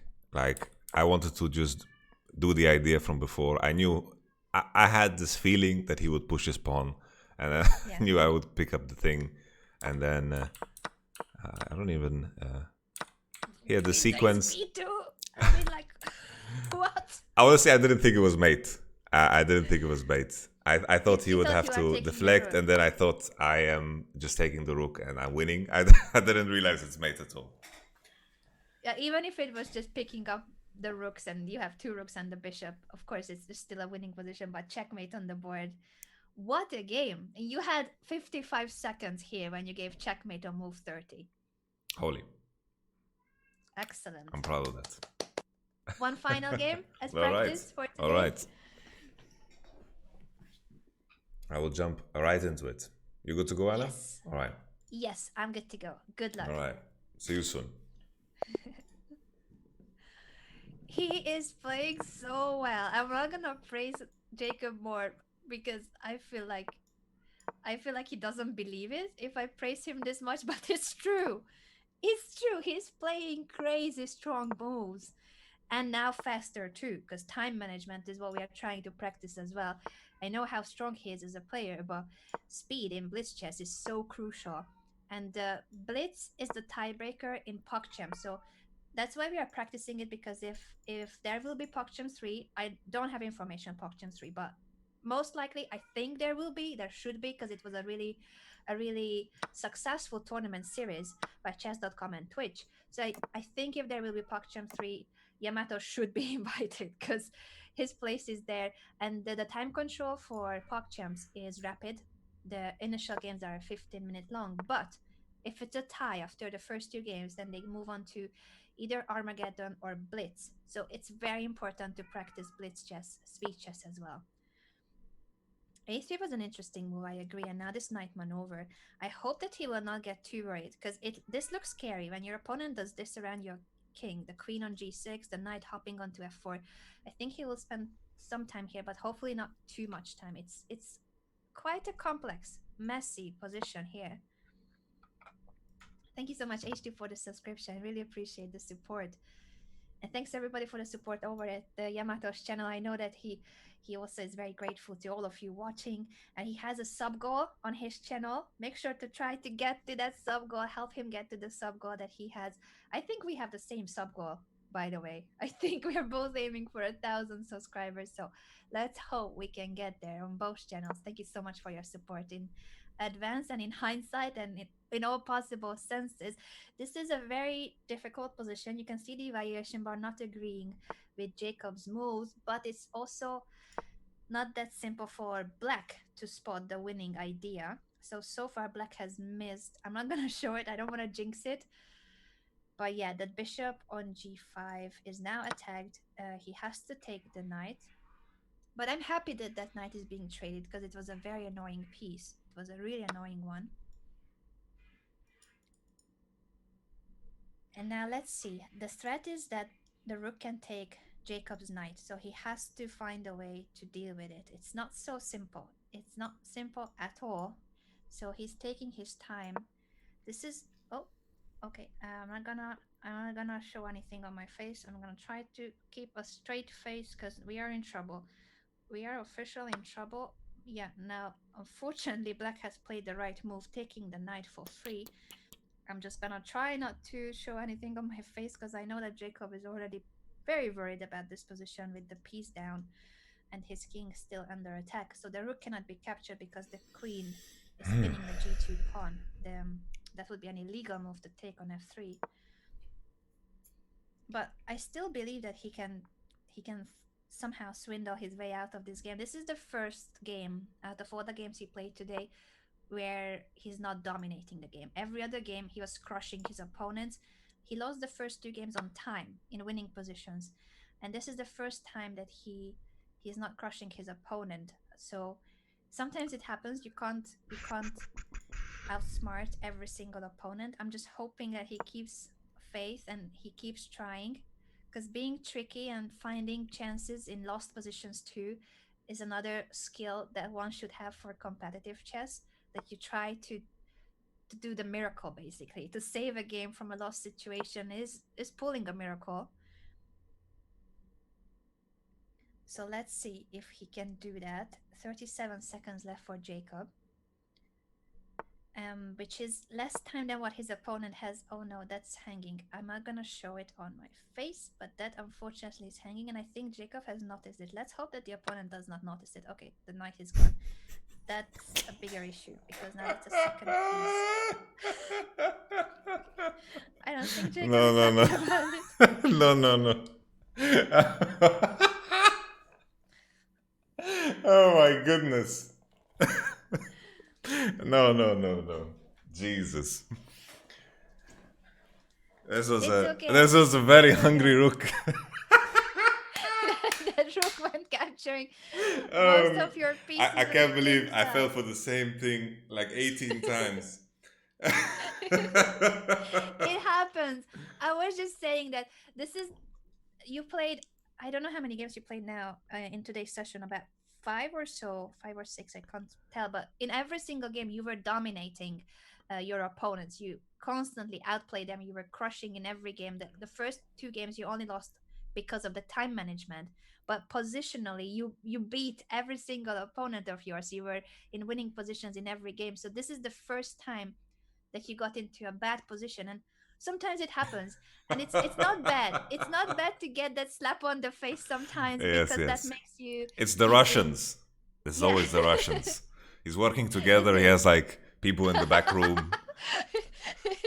He prepared for this Bad match. Harmon style. Oh man, holy! Yeah, this it was it this was a really, disaster. it's not bad for your overall progress that this game didn't go too well. It's a bit of just, I think this game wanted to keep you grounded. Yes, That's why we had this game. yes, yes.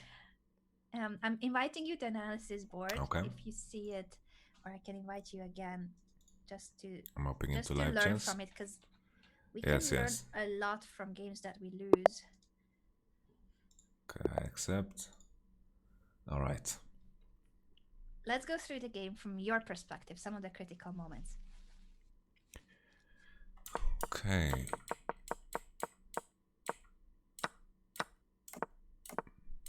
I just felt the entire game that his dark square bishop is so strong. This this dark square bishop just messed with my mind, and maybe I thought about it way too much. But I was trying to think of ways of. Uh, I wanted to close the position because I didn't want the knight to land on this square.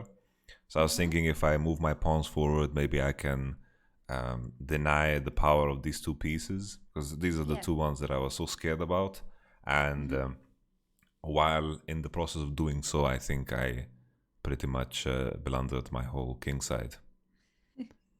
Were you noticing the power of those pieces already at this stage? Was that something on Yeah, your yeah, mind yeah. already? Here I was already scared. So if that's a concern, what do you think you can do? How to chase away or trade that dark square bishop that you were worried about, and how not to get that knight into d4, how not to allow that? I should have just gone back with my dark square bishop, I guess, Mm-hmm.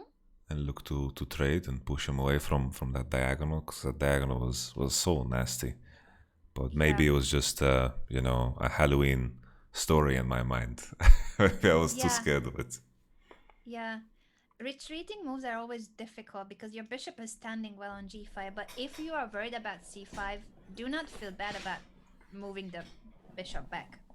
Honestly, it's more important that you feel safe about your king than the just this fact that, oh, I already moved the bishop. why shall I move it again? Like it feels like then bishop g5 was a mistake. It's not a bad move, but if you think that this c5 bishop of your opponent is too strong, then you definitely should do something about it.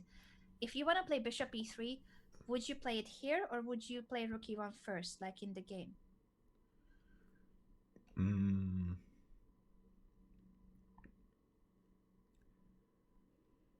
I think.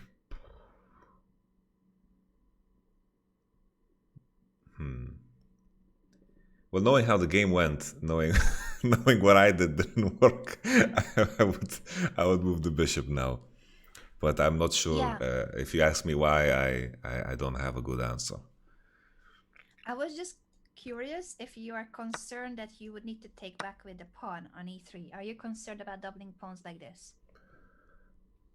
Oh,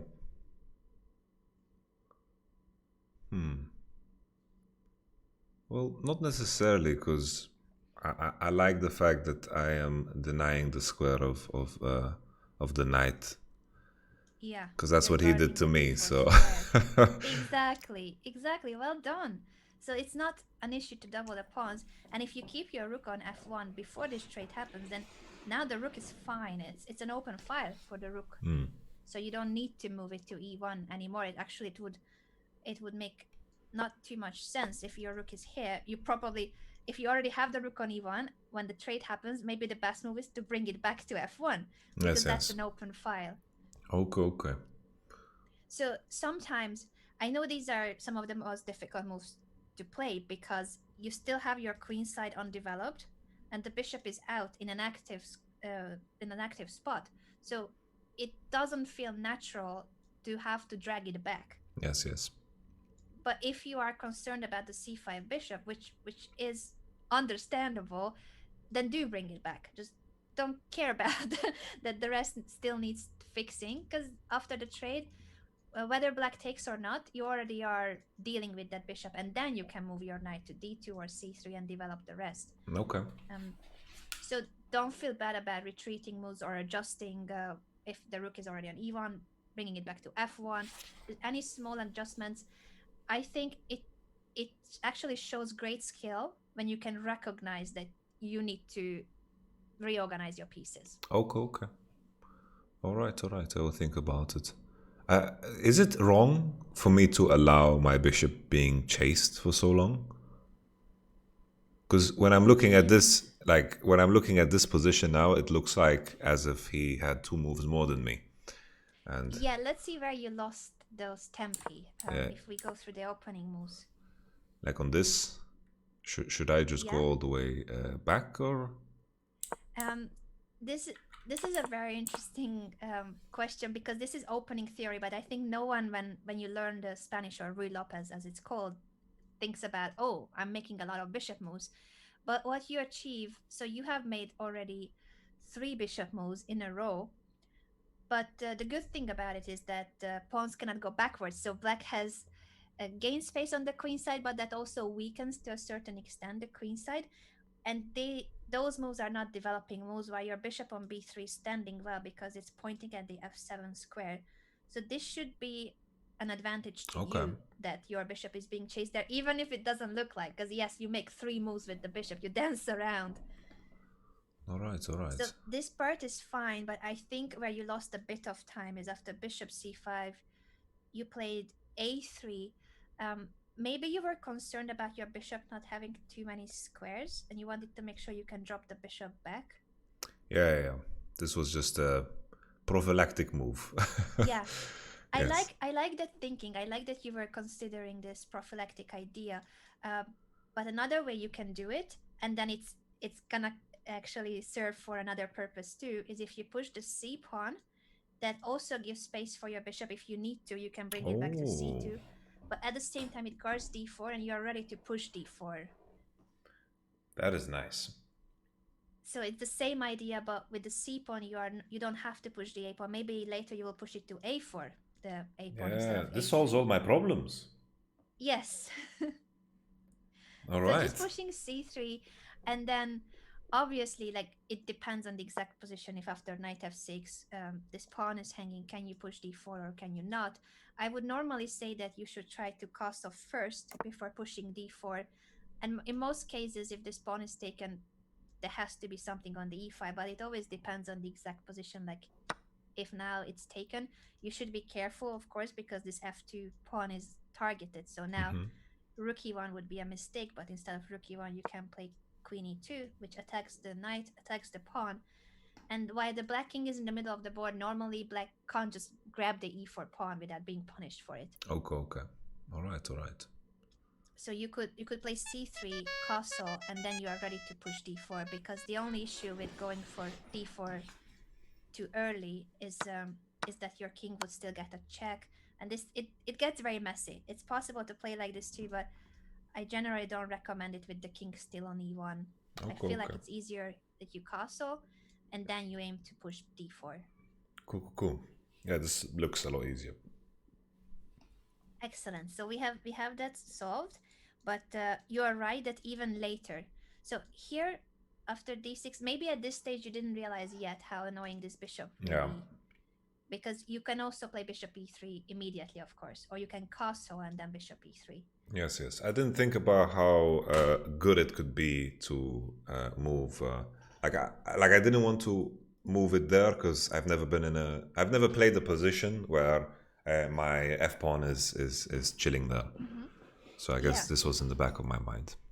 understandable if it's new that you wouldn't want to aim for it, but you can also castle and then see if you want to place your bishop here or not. Yes, yes. Because the other idea, c3 d4, but you played well the game, so the bishop on g5 is fine too. And then the other idea would be castle. If you want to do something about this bishop, is c3 d4. Mm. But I think you should try to do it as soon as possible. The problem is that if you move the rook away, he already has a semi-open f file, so Yes, even if yes. there's nothing immediate, it gets tricky. It gets very tricky now with the bishop and the rook partially targeting the f2 pawn. Yes, yes. No, for sure. So in the game queen e8, that your opponent played very well, because this queen maneuver is really strong to get the queen to g6 or h5 and attack on the king side. He played this stage of the game very well. I was really worried because this is unclear, but black has taken the initiative, and there's so many threats that can be blundered after knight h5. I think if I am playing this as white, I would be worried, like really worried, I was worried. because For sure. it's good. It's good if you were worried, because that means that you noticed that there can be a lot of things that go wrong here. Yes, yes. Black is threatening to take, for instance, the knight and then take your bishop. The f2 pawn is constantly under attack. The knight is heading toward f4. There's so many attacking ideas here for black. And as for the defense, it's tough. It really is tough. I'm not sure what would be the best move here. It's very difficult. You played bishop, no, not bishop, but pawn to b4, and after bishop b6, c3. I think you had the right idea to try to block the bishop, but it became too slow. So now in hindsight, what do you think could be a better defense? And yes, it's a difficult position, so there's no such thing as an easy move here. Mm. Hmm.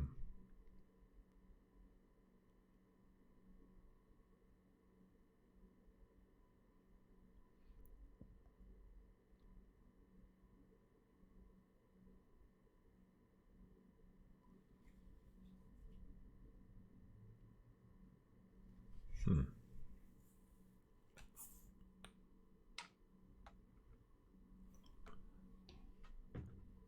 Well, eventually I spotted the queen move up to defend and to force him to go into this position and then to trade. Yeah. Yes. But that didn't really make a difference. Mm-hmm. And then I guess the other thing is just to continue with this idea and then look to contest the square. But I don't know if it's too slow because it's still as the threat is still there. Yeah, unfortunately, black can take immediately the knight and then the bishop, so it's giving up the rook for two minor pieces. So if that's an immediate threat of black rook takes f3, then how shall we deal with it if c3 is too slow? So I have the queen move, or do I do this? You Already really now. like h4 in your games. I Yes. feel like you like pushing that pawn. Yes. Sometimes it's good, sometimes it is. In the game, you also played it to protect the bishop, so it's a good instinct to have that protected. Sometimes, as we said, you may have to just come back with the bishop. As sad as it is, Oh, this could be okay. the best move again, and it feels like it's wrong because yeah, it's a retreating move. And what if knight f4? Will you have to move the bishop again to capture the knight? Because we are being threatened checkmate in one. I guess I How would would you just boom. react? Yes, exactly. You can play knight g3 and use the knight as a shield. Excellent. And then it's suddenly not that simple for black to keep making progress because you are threatening to trade the bishop, or you can take the knight too. But at least it's a position where there's no hanging piece in your camp. The checkmate threat has been parried, so you have time now also for d4. If he eventually lets you push d4, the d4 is on the cards as well. So going back to e3 is a really difficult decision to take and open up the g5 for the queen, but you have the knight to use as a shield, so that's great that you noticed. You can play knight g3 afterwards. That would have been a good defense.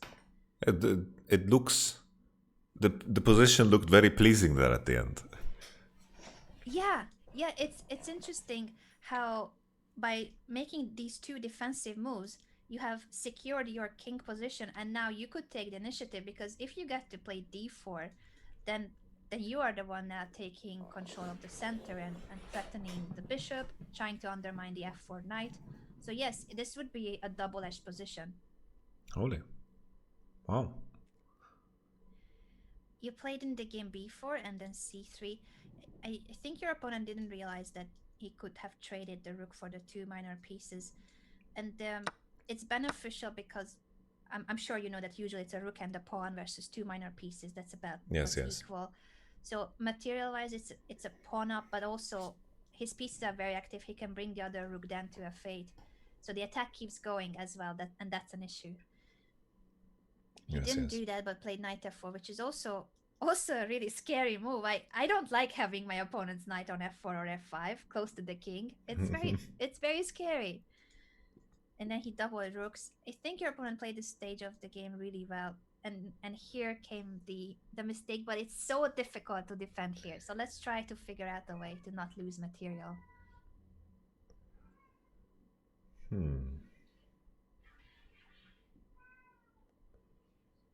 Well, I guess. Do I just move the knight now to So h2? the threat is that the rook takes your knight, right? So you're trying to defend it. I was wondering if you're considering knight g3 as a defense to keep the g5 blocked. Is Oh, that a good move? well, my pawn is pinned. Excellent. So This as fucking as bishop. natural it is again the bishop.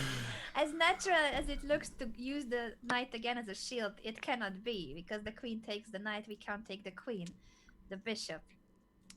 So My knight goodness. h2 is a better attempt. Exactly. You protect the knight and then you can try to move the king away later or such. It's a difficult position, but you need to try to hold on to the pieces you have Yes, somehow. yes. I just ran into the same same pin. I lost my whole army. This was It's okay. It has been a long session. It's normal to make mistakes sometimes, and I have been torturing you through this coaching session already for I don't not even know at how all, not long at because all. time flies. Time flies. But I think overall you have done really well. I'm very proud how you have managed to speed up because that was an issue. The first two games you lost only because of time. So you managed to speed up in the opening and middle game too. And only this last game was where you missed tactical motifs. In the other games, you were the one going for the tactical motifs. You found ways to win the opponent's queen, to grab the free pieces that they were hanging. So overall, I think chess wise, great job. And I'm very proud of you for the time management because that's Thank you very something that much. we're gonna keep working on too. Thank you very much. feel kind of sad ending on this game. That's what I feel I'm sad sorry. about. Do you want to play another one just to not end on You have this? time? You have time, Anna? Yes. All right. Yes. All right. I'll make We'll it play quick. one more. All We'll right. play one more. Fantastic. No, don't worry about that. Don't worry about that. I'm not in a rush. Okay. Good luck. All right. I'll hop in right away. I know how it feels, but I didn't know if Yamato has more time for the coaching session. But yeah, I also hate losing the last game. It's just not a good feeling. You know, you do so well the whole day, and then the final game you go down. That's not how you want to end the session. So I fully agree with him. I fully agree with him to go for yet another game. So Yamato here with the black pieces. Another French defense. The opponent is playing interesting moves. I don't think it's gonna frighten Yamato. He goes for d4, gaining more space in the center. Logical. And this bishop on d3 is quite Cookie soon. I'm in a chess game. Cookie's my cat. Cookie. Green. Oh, that's so cute. Green Reason, thank you so much for getting the autographed mug and another merch item.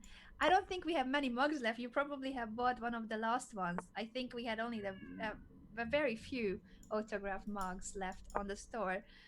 I'd love to have a pet as well one day. But for now, we have Peppy, our ghost. Yeah, no, Peppy, you're not a pet. You're a co-host, absolute co-host. How do you guys become a student? I don't train on a one-on-one basis unless it's on stream. So I'm a PogChamps coach. I have been working with some of the streamers for PogChamps 2 and hopefully PogChamps 3 as well. But I do have courses. Since I don't have the time to train on one-on-one, I have courses on my website. There's an overall course, the master method, that's from opening to middle game to end game, everything I would teach on a one-on-one basis.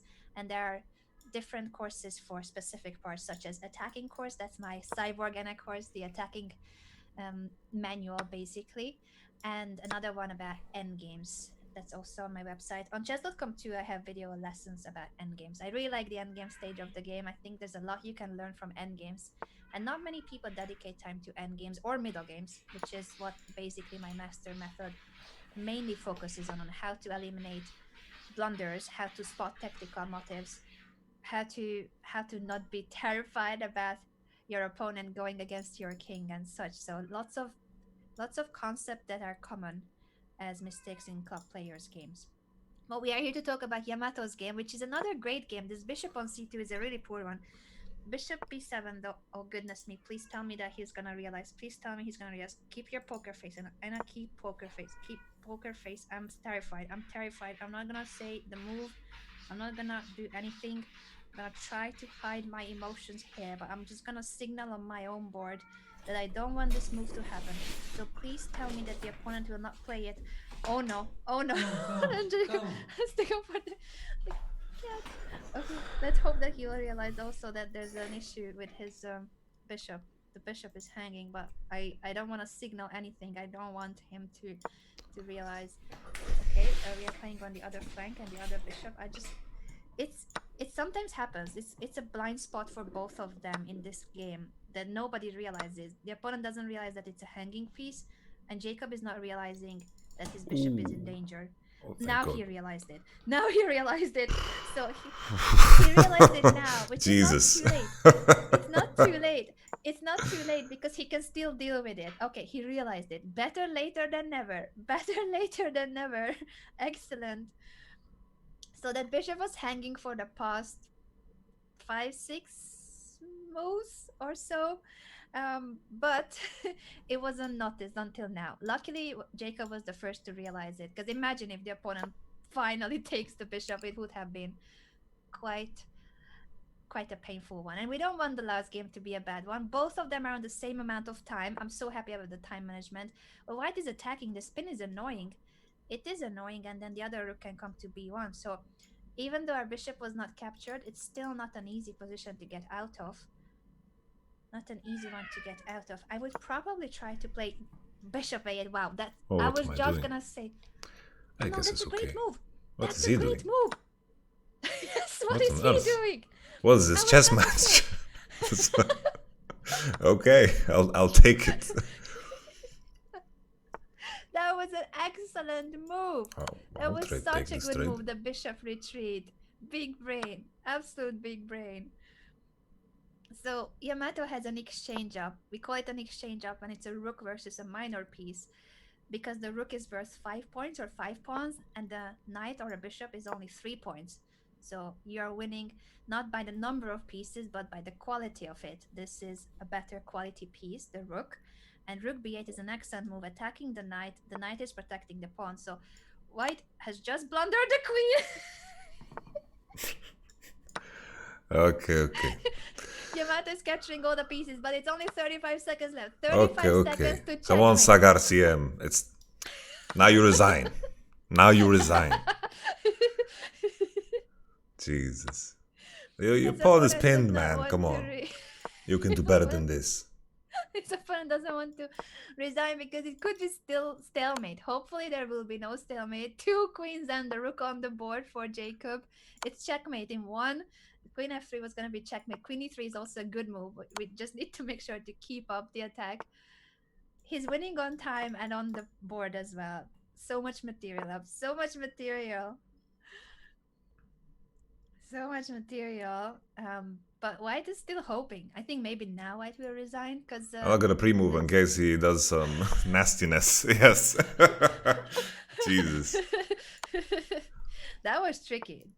White is being very tricky even in these final moments of the game. I just hope there's no stalemate, but the G and H pawns can still move in case the king is left without squares. All right. Yay! I pre-moved my pawn up the board and I saw the pawn. It was smart you realized that your opponent may try some final trick so that you shouldn't pre-move the promotion in case they also do it. I wanted to end strong. Game. What a game with 3 queens on the board. This is a much better final game, isn't it? Yes. But to be fair, my opponent, he was playing like a wardrobe. Everything was hanging. You know, it was just, it was a disaster. But a win's a win. A win's a win. Shall we go through it quickly? Because there were a few critical moments to learn from. Yes, my bishop was taking a stroll in the park. Yes. My goodness.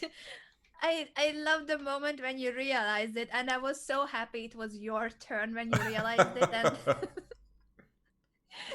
let me know if you can see the invitation. I should just like a wardrobe should become a chess term from now on. I like it. All right, send me an invitation right now. Now I'm in live chess. I think. All right, I see it. Let me know if you can see it. All right. Now that's a monarchy right there. Take us through the game. Yes. I didn't understand this. Like, this was very strange. This position what he has on the board, it looked like first day in chess school. Develop your pieces, castle.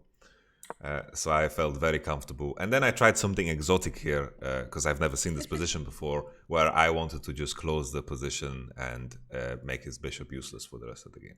Yeah, actually, it was such a good way of treating this position because I knew that you would not have seen anything like this because it's very strange the way your opponent played. Yes. But d4 is very logical. It's great that you reacted in a logical and strong way because that bishop on d3 is a terrible piece. And then I don't know what he was continuing. Like he was just trapping his own pieces. So I just continued development because I wanted to push and strengthen the center. And excellent. And then here, I just wanted to prevent his knight from doing any shenanigans. I just didn't want to waste time calculating it. And then my idea was trying to remember. Yeah, I just wanted to keep the position closed. I didn't want him to open it at all. I didn't mind this open file. I thought it was okay. I wasn't too worried. It was okay for a while. For a while, yes. Until the bishop. Yes. It happens sometimes to grandmasters too that there's a blind spot. Even in the World Championship match between Magnus and Vishy Anand. Though I don't know if you remember that game or if you were following the World Chess Championship match between Carlsen and Anand. But there was this endgame where they both blundered the same thing. So Okay. Magnus blundered, and then Vichy blundered the blunder of Magnus. And these are the top two players in the world playing the World Championship match with lots of time on the clock, and they both blundered the same blunder. So these blind spots can happen to grandmasters too. What was interesting here is that the bishop stayed there on b7 hanging for quite a long time. Yes, yes. When I realized, I felt very silly. That's why I let out a chuckle. It was good fun. I think this is when your cat was calling you as well, so you may Yes, have been a yes. little bit distracted. Yes, yes. He What's just the wants the cat's door to be name? open. That's Cookie. He's the one that Cookie. closing the door. Oh, The other one just oh. kind of shouts, which is Muffin. So I have Cookie and Muffin. Yeah, so apart from that hanging bishop, the game was fine once you realized that the bishop was hanging. I love the moment when you realized it like 5 moves later. Because both of you were missing it. It's okay. It's the same blind spot for both of you, like as if the b5 wasn't open. You Yes, played like yes. as if there was a pawn on b2. Wow. It was some anti-chess, for sure, going on. That's fine though. Let's show the rest because after rook b6, I thought that was a critical moment. So once you realized that the bishop was hanging, if you want to take us to that moment, so Now Cookie there is was straight. visiting, so Oh, he's right here. can we He's see? I. Hello, Cookie. Nice to meet you. Oh, Hello, I saw one Cookie. eye of Cookie. One eye. And now his tail is gonna pass like a shark. Just Yes. where were we? I So lost track. cute. No, I can totally understand that. I can totally understand. I was just gonna show the moment when you realized that the bishop is hanging, you protected it, and still it wasn't an easy position because rook b6 here I thought is a very annoying move because it's pinning your knight and white is ready to bring the other rook to b1, the queen to b2, basically a triple stack on the b file against the b7 bishop, and your knight on c6 is pinned too. So this is not an easy position. And I was just about to draw a move on the board that I would play as black here, and you played it Holy, instantly. cool. And I don't think it's an easy move to put your bishop in the corner, but I'm pretty sure it's the best move here because you need to get rid of that. Yes, You yes. realize that in order to free the position, you need to move away that bishop and try to trade the b6 rook. So that was a very important defensive move. I was very worried about him just continuing. I guess him just capturing the pawn and then continuing with the idea of moving the rook down. Yeah, That was my but I biggest think worry. yeah here yes I realize that you thought you blundered here, even though I still think bishop a8 is the best. Even if the pawn is taken, you have prevented your opponent from tripling the heavy pieces on the b5. So it's a pawn, but now that rook is pretty much out of the game, if you can get your queen out of the pin, if let's say you bring it back, even if it's queen d6, queen f6, queen e6, somewhere, maybe queen d6 is not the best because it steps into knight b5, but if you could step out of the pin and drive the queen toward the queen side, and now you have the b5 for your rook. So even if your opponent plays rook b1, this is not the same to Yes, trade yes. rooks like this and then bring your next rook to the b5. Yes, And his yes. one on a6 is threatening, but if you could get out of the pin soon, that would be great. It's still not an easy position, but I do think that bishop b8. Oops, sorry, I pressed the wrong button. Bishop a8 was a really important move, and your Okay. opponent immediately made a mistake Yeah, yeah. because he got confused. very, very confused. Yeah, yeah. Oh, I'm being told I missed to show you that you can trap the rook after rook a6. Oh, queen e6. Thank you so much to my moderator, Dortem, who is an excellent chess player himself. This idea to bring the queen to e6 and then to c8. But yeah, Okay. that's next level. I think the important part was that you noticed that bishop a8 was a must. And if the pawn is taken, then you go with the flow. It's only a pawn down. It's not a piece down. Okay.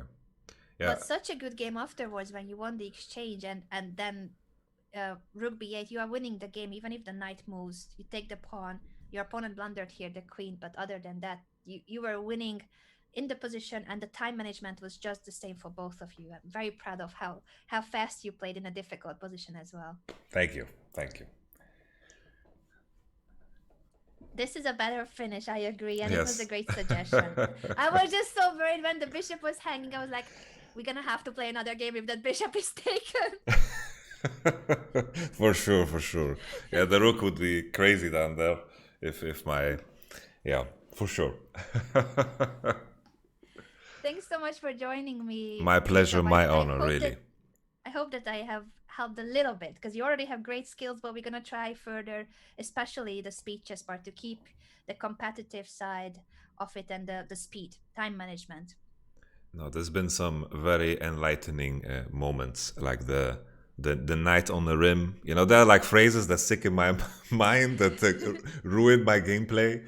That I hear from YouTubers and from streams, like night on the rim is dim, and you Yeah. know, a good move always is a night back, or it's like so many things that I've learned by just observing, but there is always more to it. And like the pawn, the F pawn move as well. Is it the F pawn? I think it's Yeah. the C pawn that you showed me on white. Oh, in the Rui Lopez Yeah, that c3 to was then push d4, and c3 gives space to your bishop too, so it's a multi-purpose move.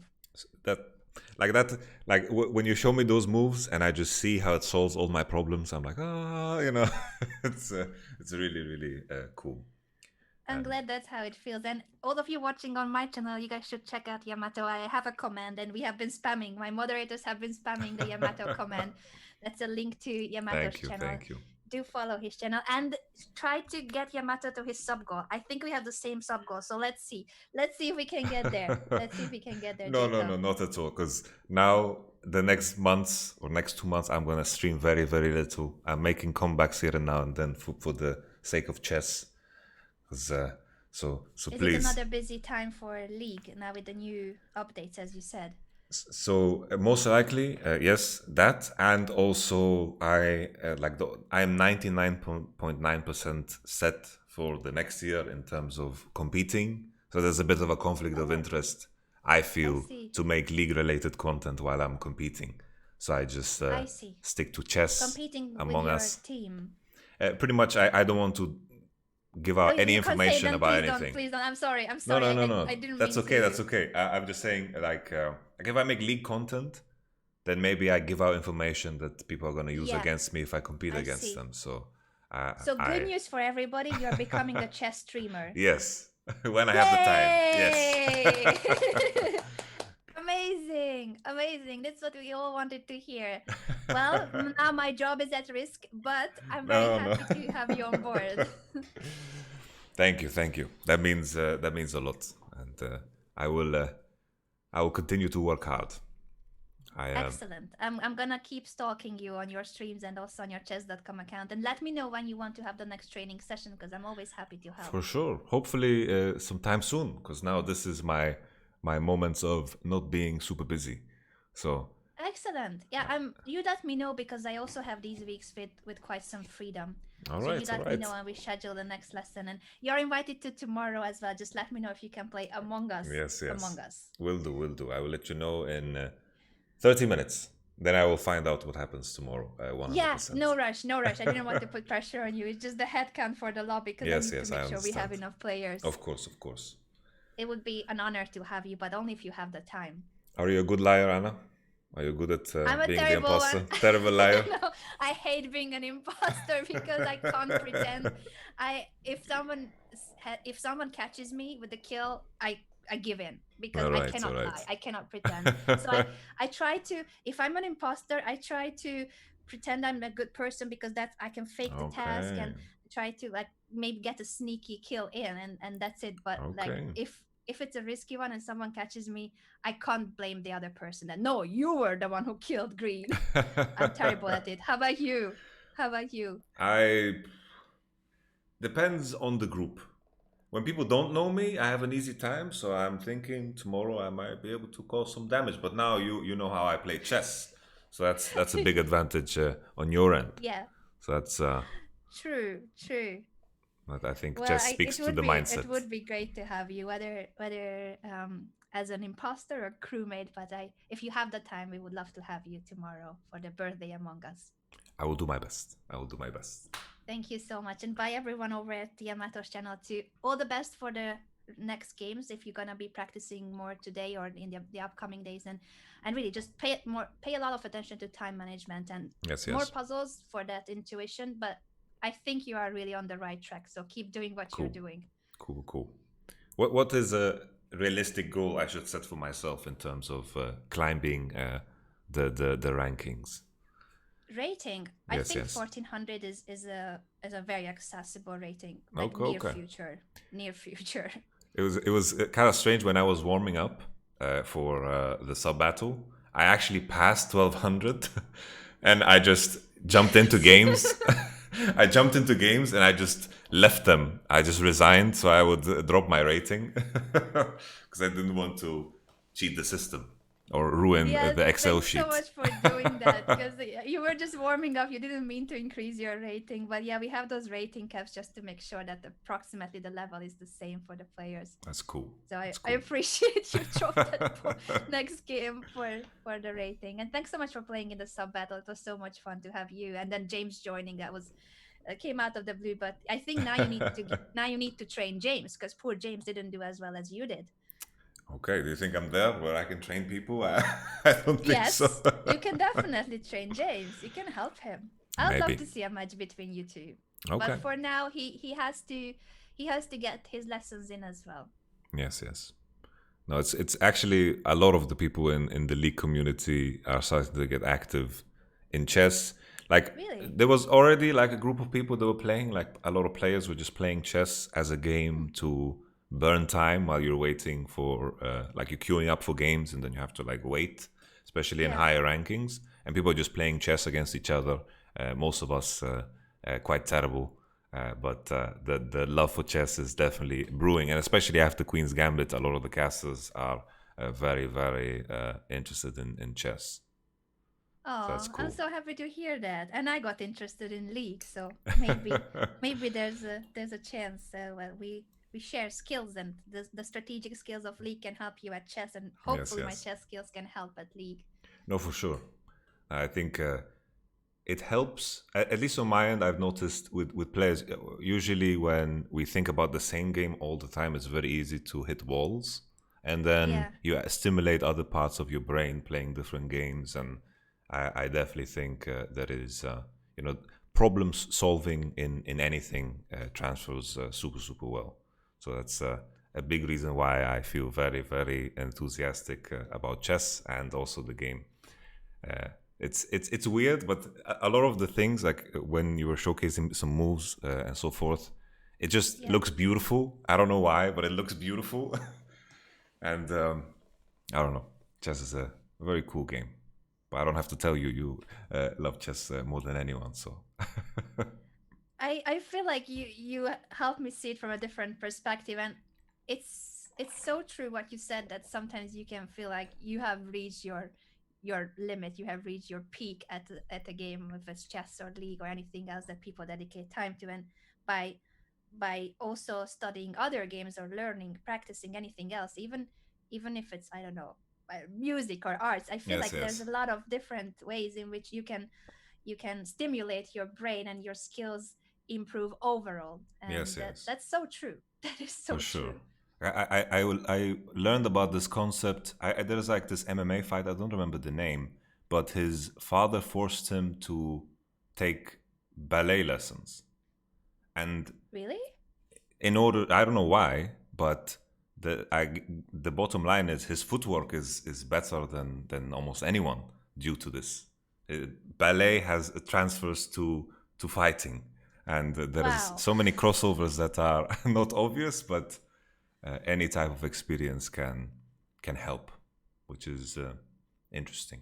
It's cool. That's such a cool story. I haven't known about Maybe the someone in your ballet chat one. knows. Oh, Lomachenko. It's a Oh, boxer. Someone said in the chat. So and that's ballet. that's cool. Wow. He gave me the idea. It makes sense. It does make sense Yeah. that it should help, but it's definitely not the traditional way one would think. And same about League and chess. I guess Oh. the conventional thinking would be that you should only focus on that one game. Yes. Yes. I'm Okay, so Anna. glad that you are into chess, and you definitely have made a lot of progress when it comes to time management, because that was one of the key points in your progress that I wanted to achieve. Blitz games are still difficult, and I know it takes a lot of practice to get used to it. But you have managed to speed up today from the first two games that you lost on time. I think then you were a lot more conscious about your Yes, time yes. management in Yeah. the opening and middle game. So I'm very proud of that. It's weird how the sound cues kind of make a difference. But eventually, like after the fourth game, I got more used to it because it just like when I have my headset on and I hear the sound that I make through the microphone, it feels like I Yeah, am more in a box than when yeah, I take them off. Because when I yeah. take the headset off, I feel the entire room, less so than just True. Yeah, the place that I'm in. So it was kind of weird. It was a different yeah. experience. If it's difficult, we can also have me muted. I just didn't want to interfere with the games, and I want you to fully focus. So I know that you normally would be explaining your thought process because that's what streamers do. But for PogChamps, I want you to Yes, to yes. be the competitor. I lose 500 rating points when I begin to talk. So Oh, likewise. it's Likewise. it's very I don't difficult. know. I don't know how Hikaru can keep his level. Most people who talk and play at the same time just Yeah, cannot play the exact same level that they would normally do. I need to get myself an engine in the roof. That's that's what I need Or to do. see the Beth Harmon way, right? The pieces coming Yes, out of the yes. ceiling. Yes, yes. Can you do that? Like where you like visualize a chessboard? I don't look at the ceiling per Okay. se, like I don't look up, but yeah, I also sometimes look away. Hikaru does that a lot, Yes, and yes. the people see the comparison between Beth Harmon and Hikaru the Yes, way they yes. think, because Hikaru is the ceiling guy. But yeah, a lot of times it helps to look away, because if you're calculating a line that's a very complex one and it's maybe 7, 8 moves Hmm. depth, then the board in front of you can be distracting because the pieces you are picturing 8 moves, 10 moves ahead. Hmm. So it's not where they are standing now, and Yes, that's yes. why a lot of grandmasters would look away and visualize just Okay, in okay. their head what's going on. All right, all right. Is this something that I should practice, or is this something that comes with time? Um, you don't have to do it. Like I think it's unconscious for us. I don't look away on purpose. Like I don't tell myself, Anna, now look away and Okay, visualize. okay. So I think it comes natural, and you don't have to do it. Like there are also grandmasters who don't do it. Yes, yes. I think it's just what makes it easier for you to visualize, because the most important is that you see with clarity the line that you're calculating, Okay, whether okay. it's by looking at the board or whether by looking away, whatever makes it easier for you. All right, all right. Yeah, I'm a part of me is worried because I just draw everywhere to visualize it, and I'm Do worried. so. Yeah, use the board. Use that you can draw. I'm worried I'll have a disadvantage if I ever go from playing online to playing over the board.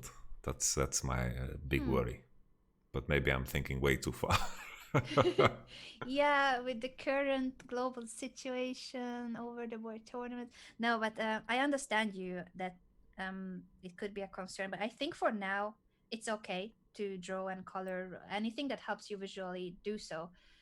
And when it comes to over the board, by the time your strength will be hundreds of points from what it is now. Like you're gonna be making a lot of progress, I think, by the time you will get back to over the board tournaments. All right, all So right. it will not be an issue. I don't think it will be an issue. Cool, cool, cool. Yeah, I have this imaginary dream of getting FIDE rated at some point. That's Whoa. that's the dream. But I am putting in way too little time, I think, No, to not at think so all. I far. think I think that's a very accessible dream. I think that's very accessible. Tournaments will need to come back first, but until then, we're gonna train. All right, sounds good. Sounds That's good. the plan. You let me know how's your schedule, and we can come up with a next coaching session. And you are very welcome tomorrow when you know if you have the time or not. All right, all right. Cookie also came back to say bye bye. Oh, There he is. You see his Cookie! little ear. Say bye bye, Cookie. Cookie! Bye, Cookie. See you next time. Cookie. Cookie for Grandmaster. Cookie for Grandmaster, indeed. Thank you very much, Anna, once again. You're very welcome. I And I wish you can't a wait to see Cookie next time for the next coaching session. I'm sure he'll be back. He always invades when he's slightly bored. Okay, Anna. All Bye the best. everyone over at Jacob's channel. Bye to everyone at Anna's channel. All the best. Thank you once again All the for best, everything. everyone. Keep practicing. It's an honor and a pleasure. I will keep practicing. I will Thank you. take Thank your you so much. words And as my likewise. law coming into my next chess Thank games. you. And thank you for the league tips. I'm gonna No practice worries at League. all. I will send you the Gonna have- websites. I'll send you the websites. Thanks. And Thank if you need anything ever about League, just fire away on Discord. No problem at all. Thank you. Thank you so much. Okay. Talk to you soon, Jacob. Talk to you soon. And bye everyone Bye-bye. over at the Yamato channel. Bye-bye. Bye. All right. Guys, that was the end of the stream. I really need to go to the bathroom and I have some meetings to catch. I wish you all the best, yeah? Wish you all the best. Catch you later.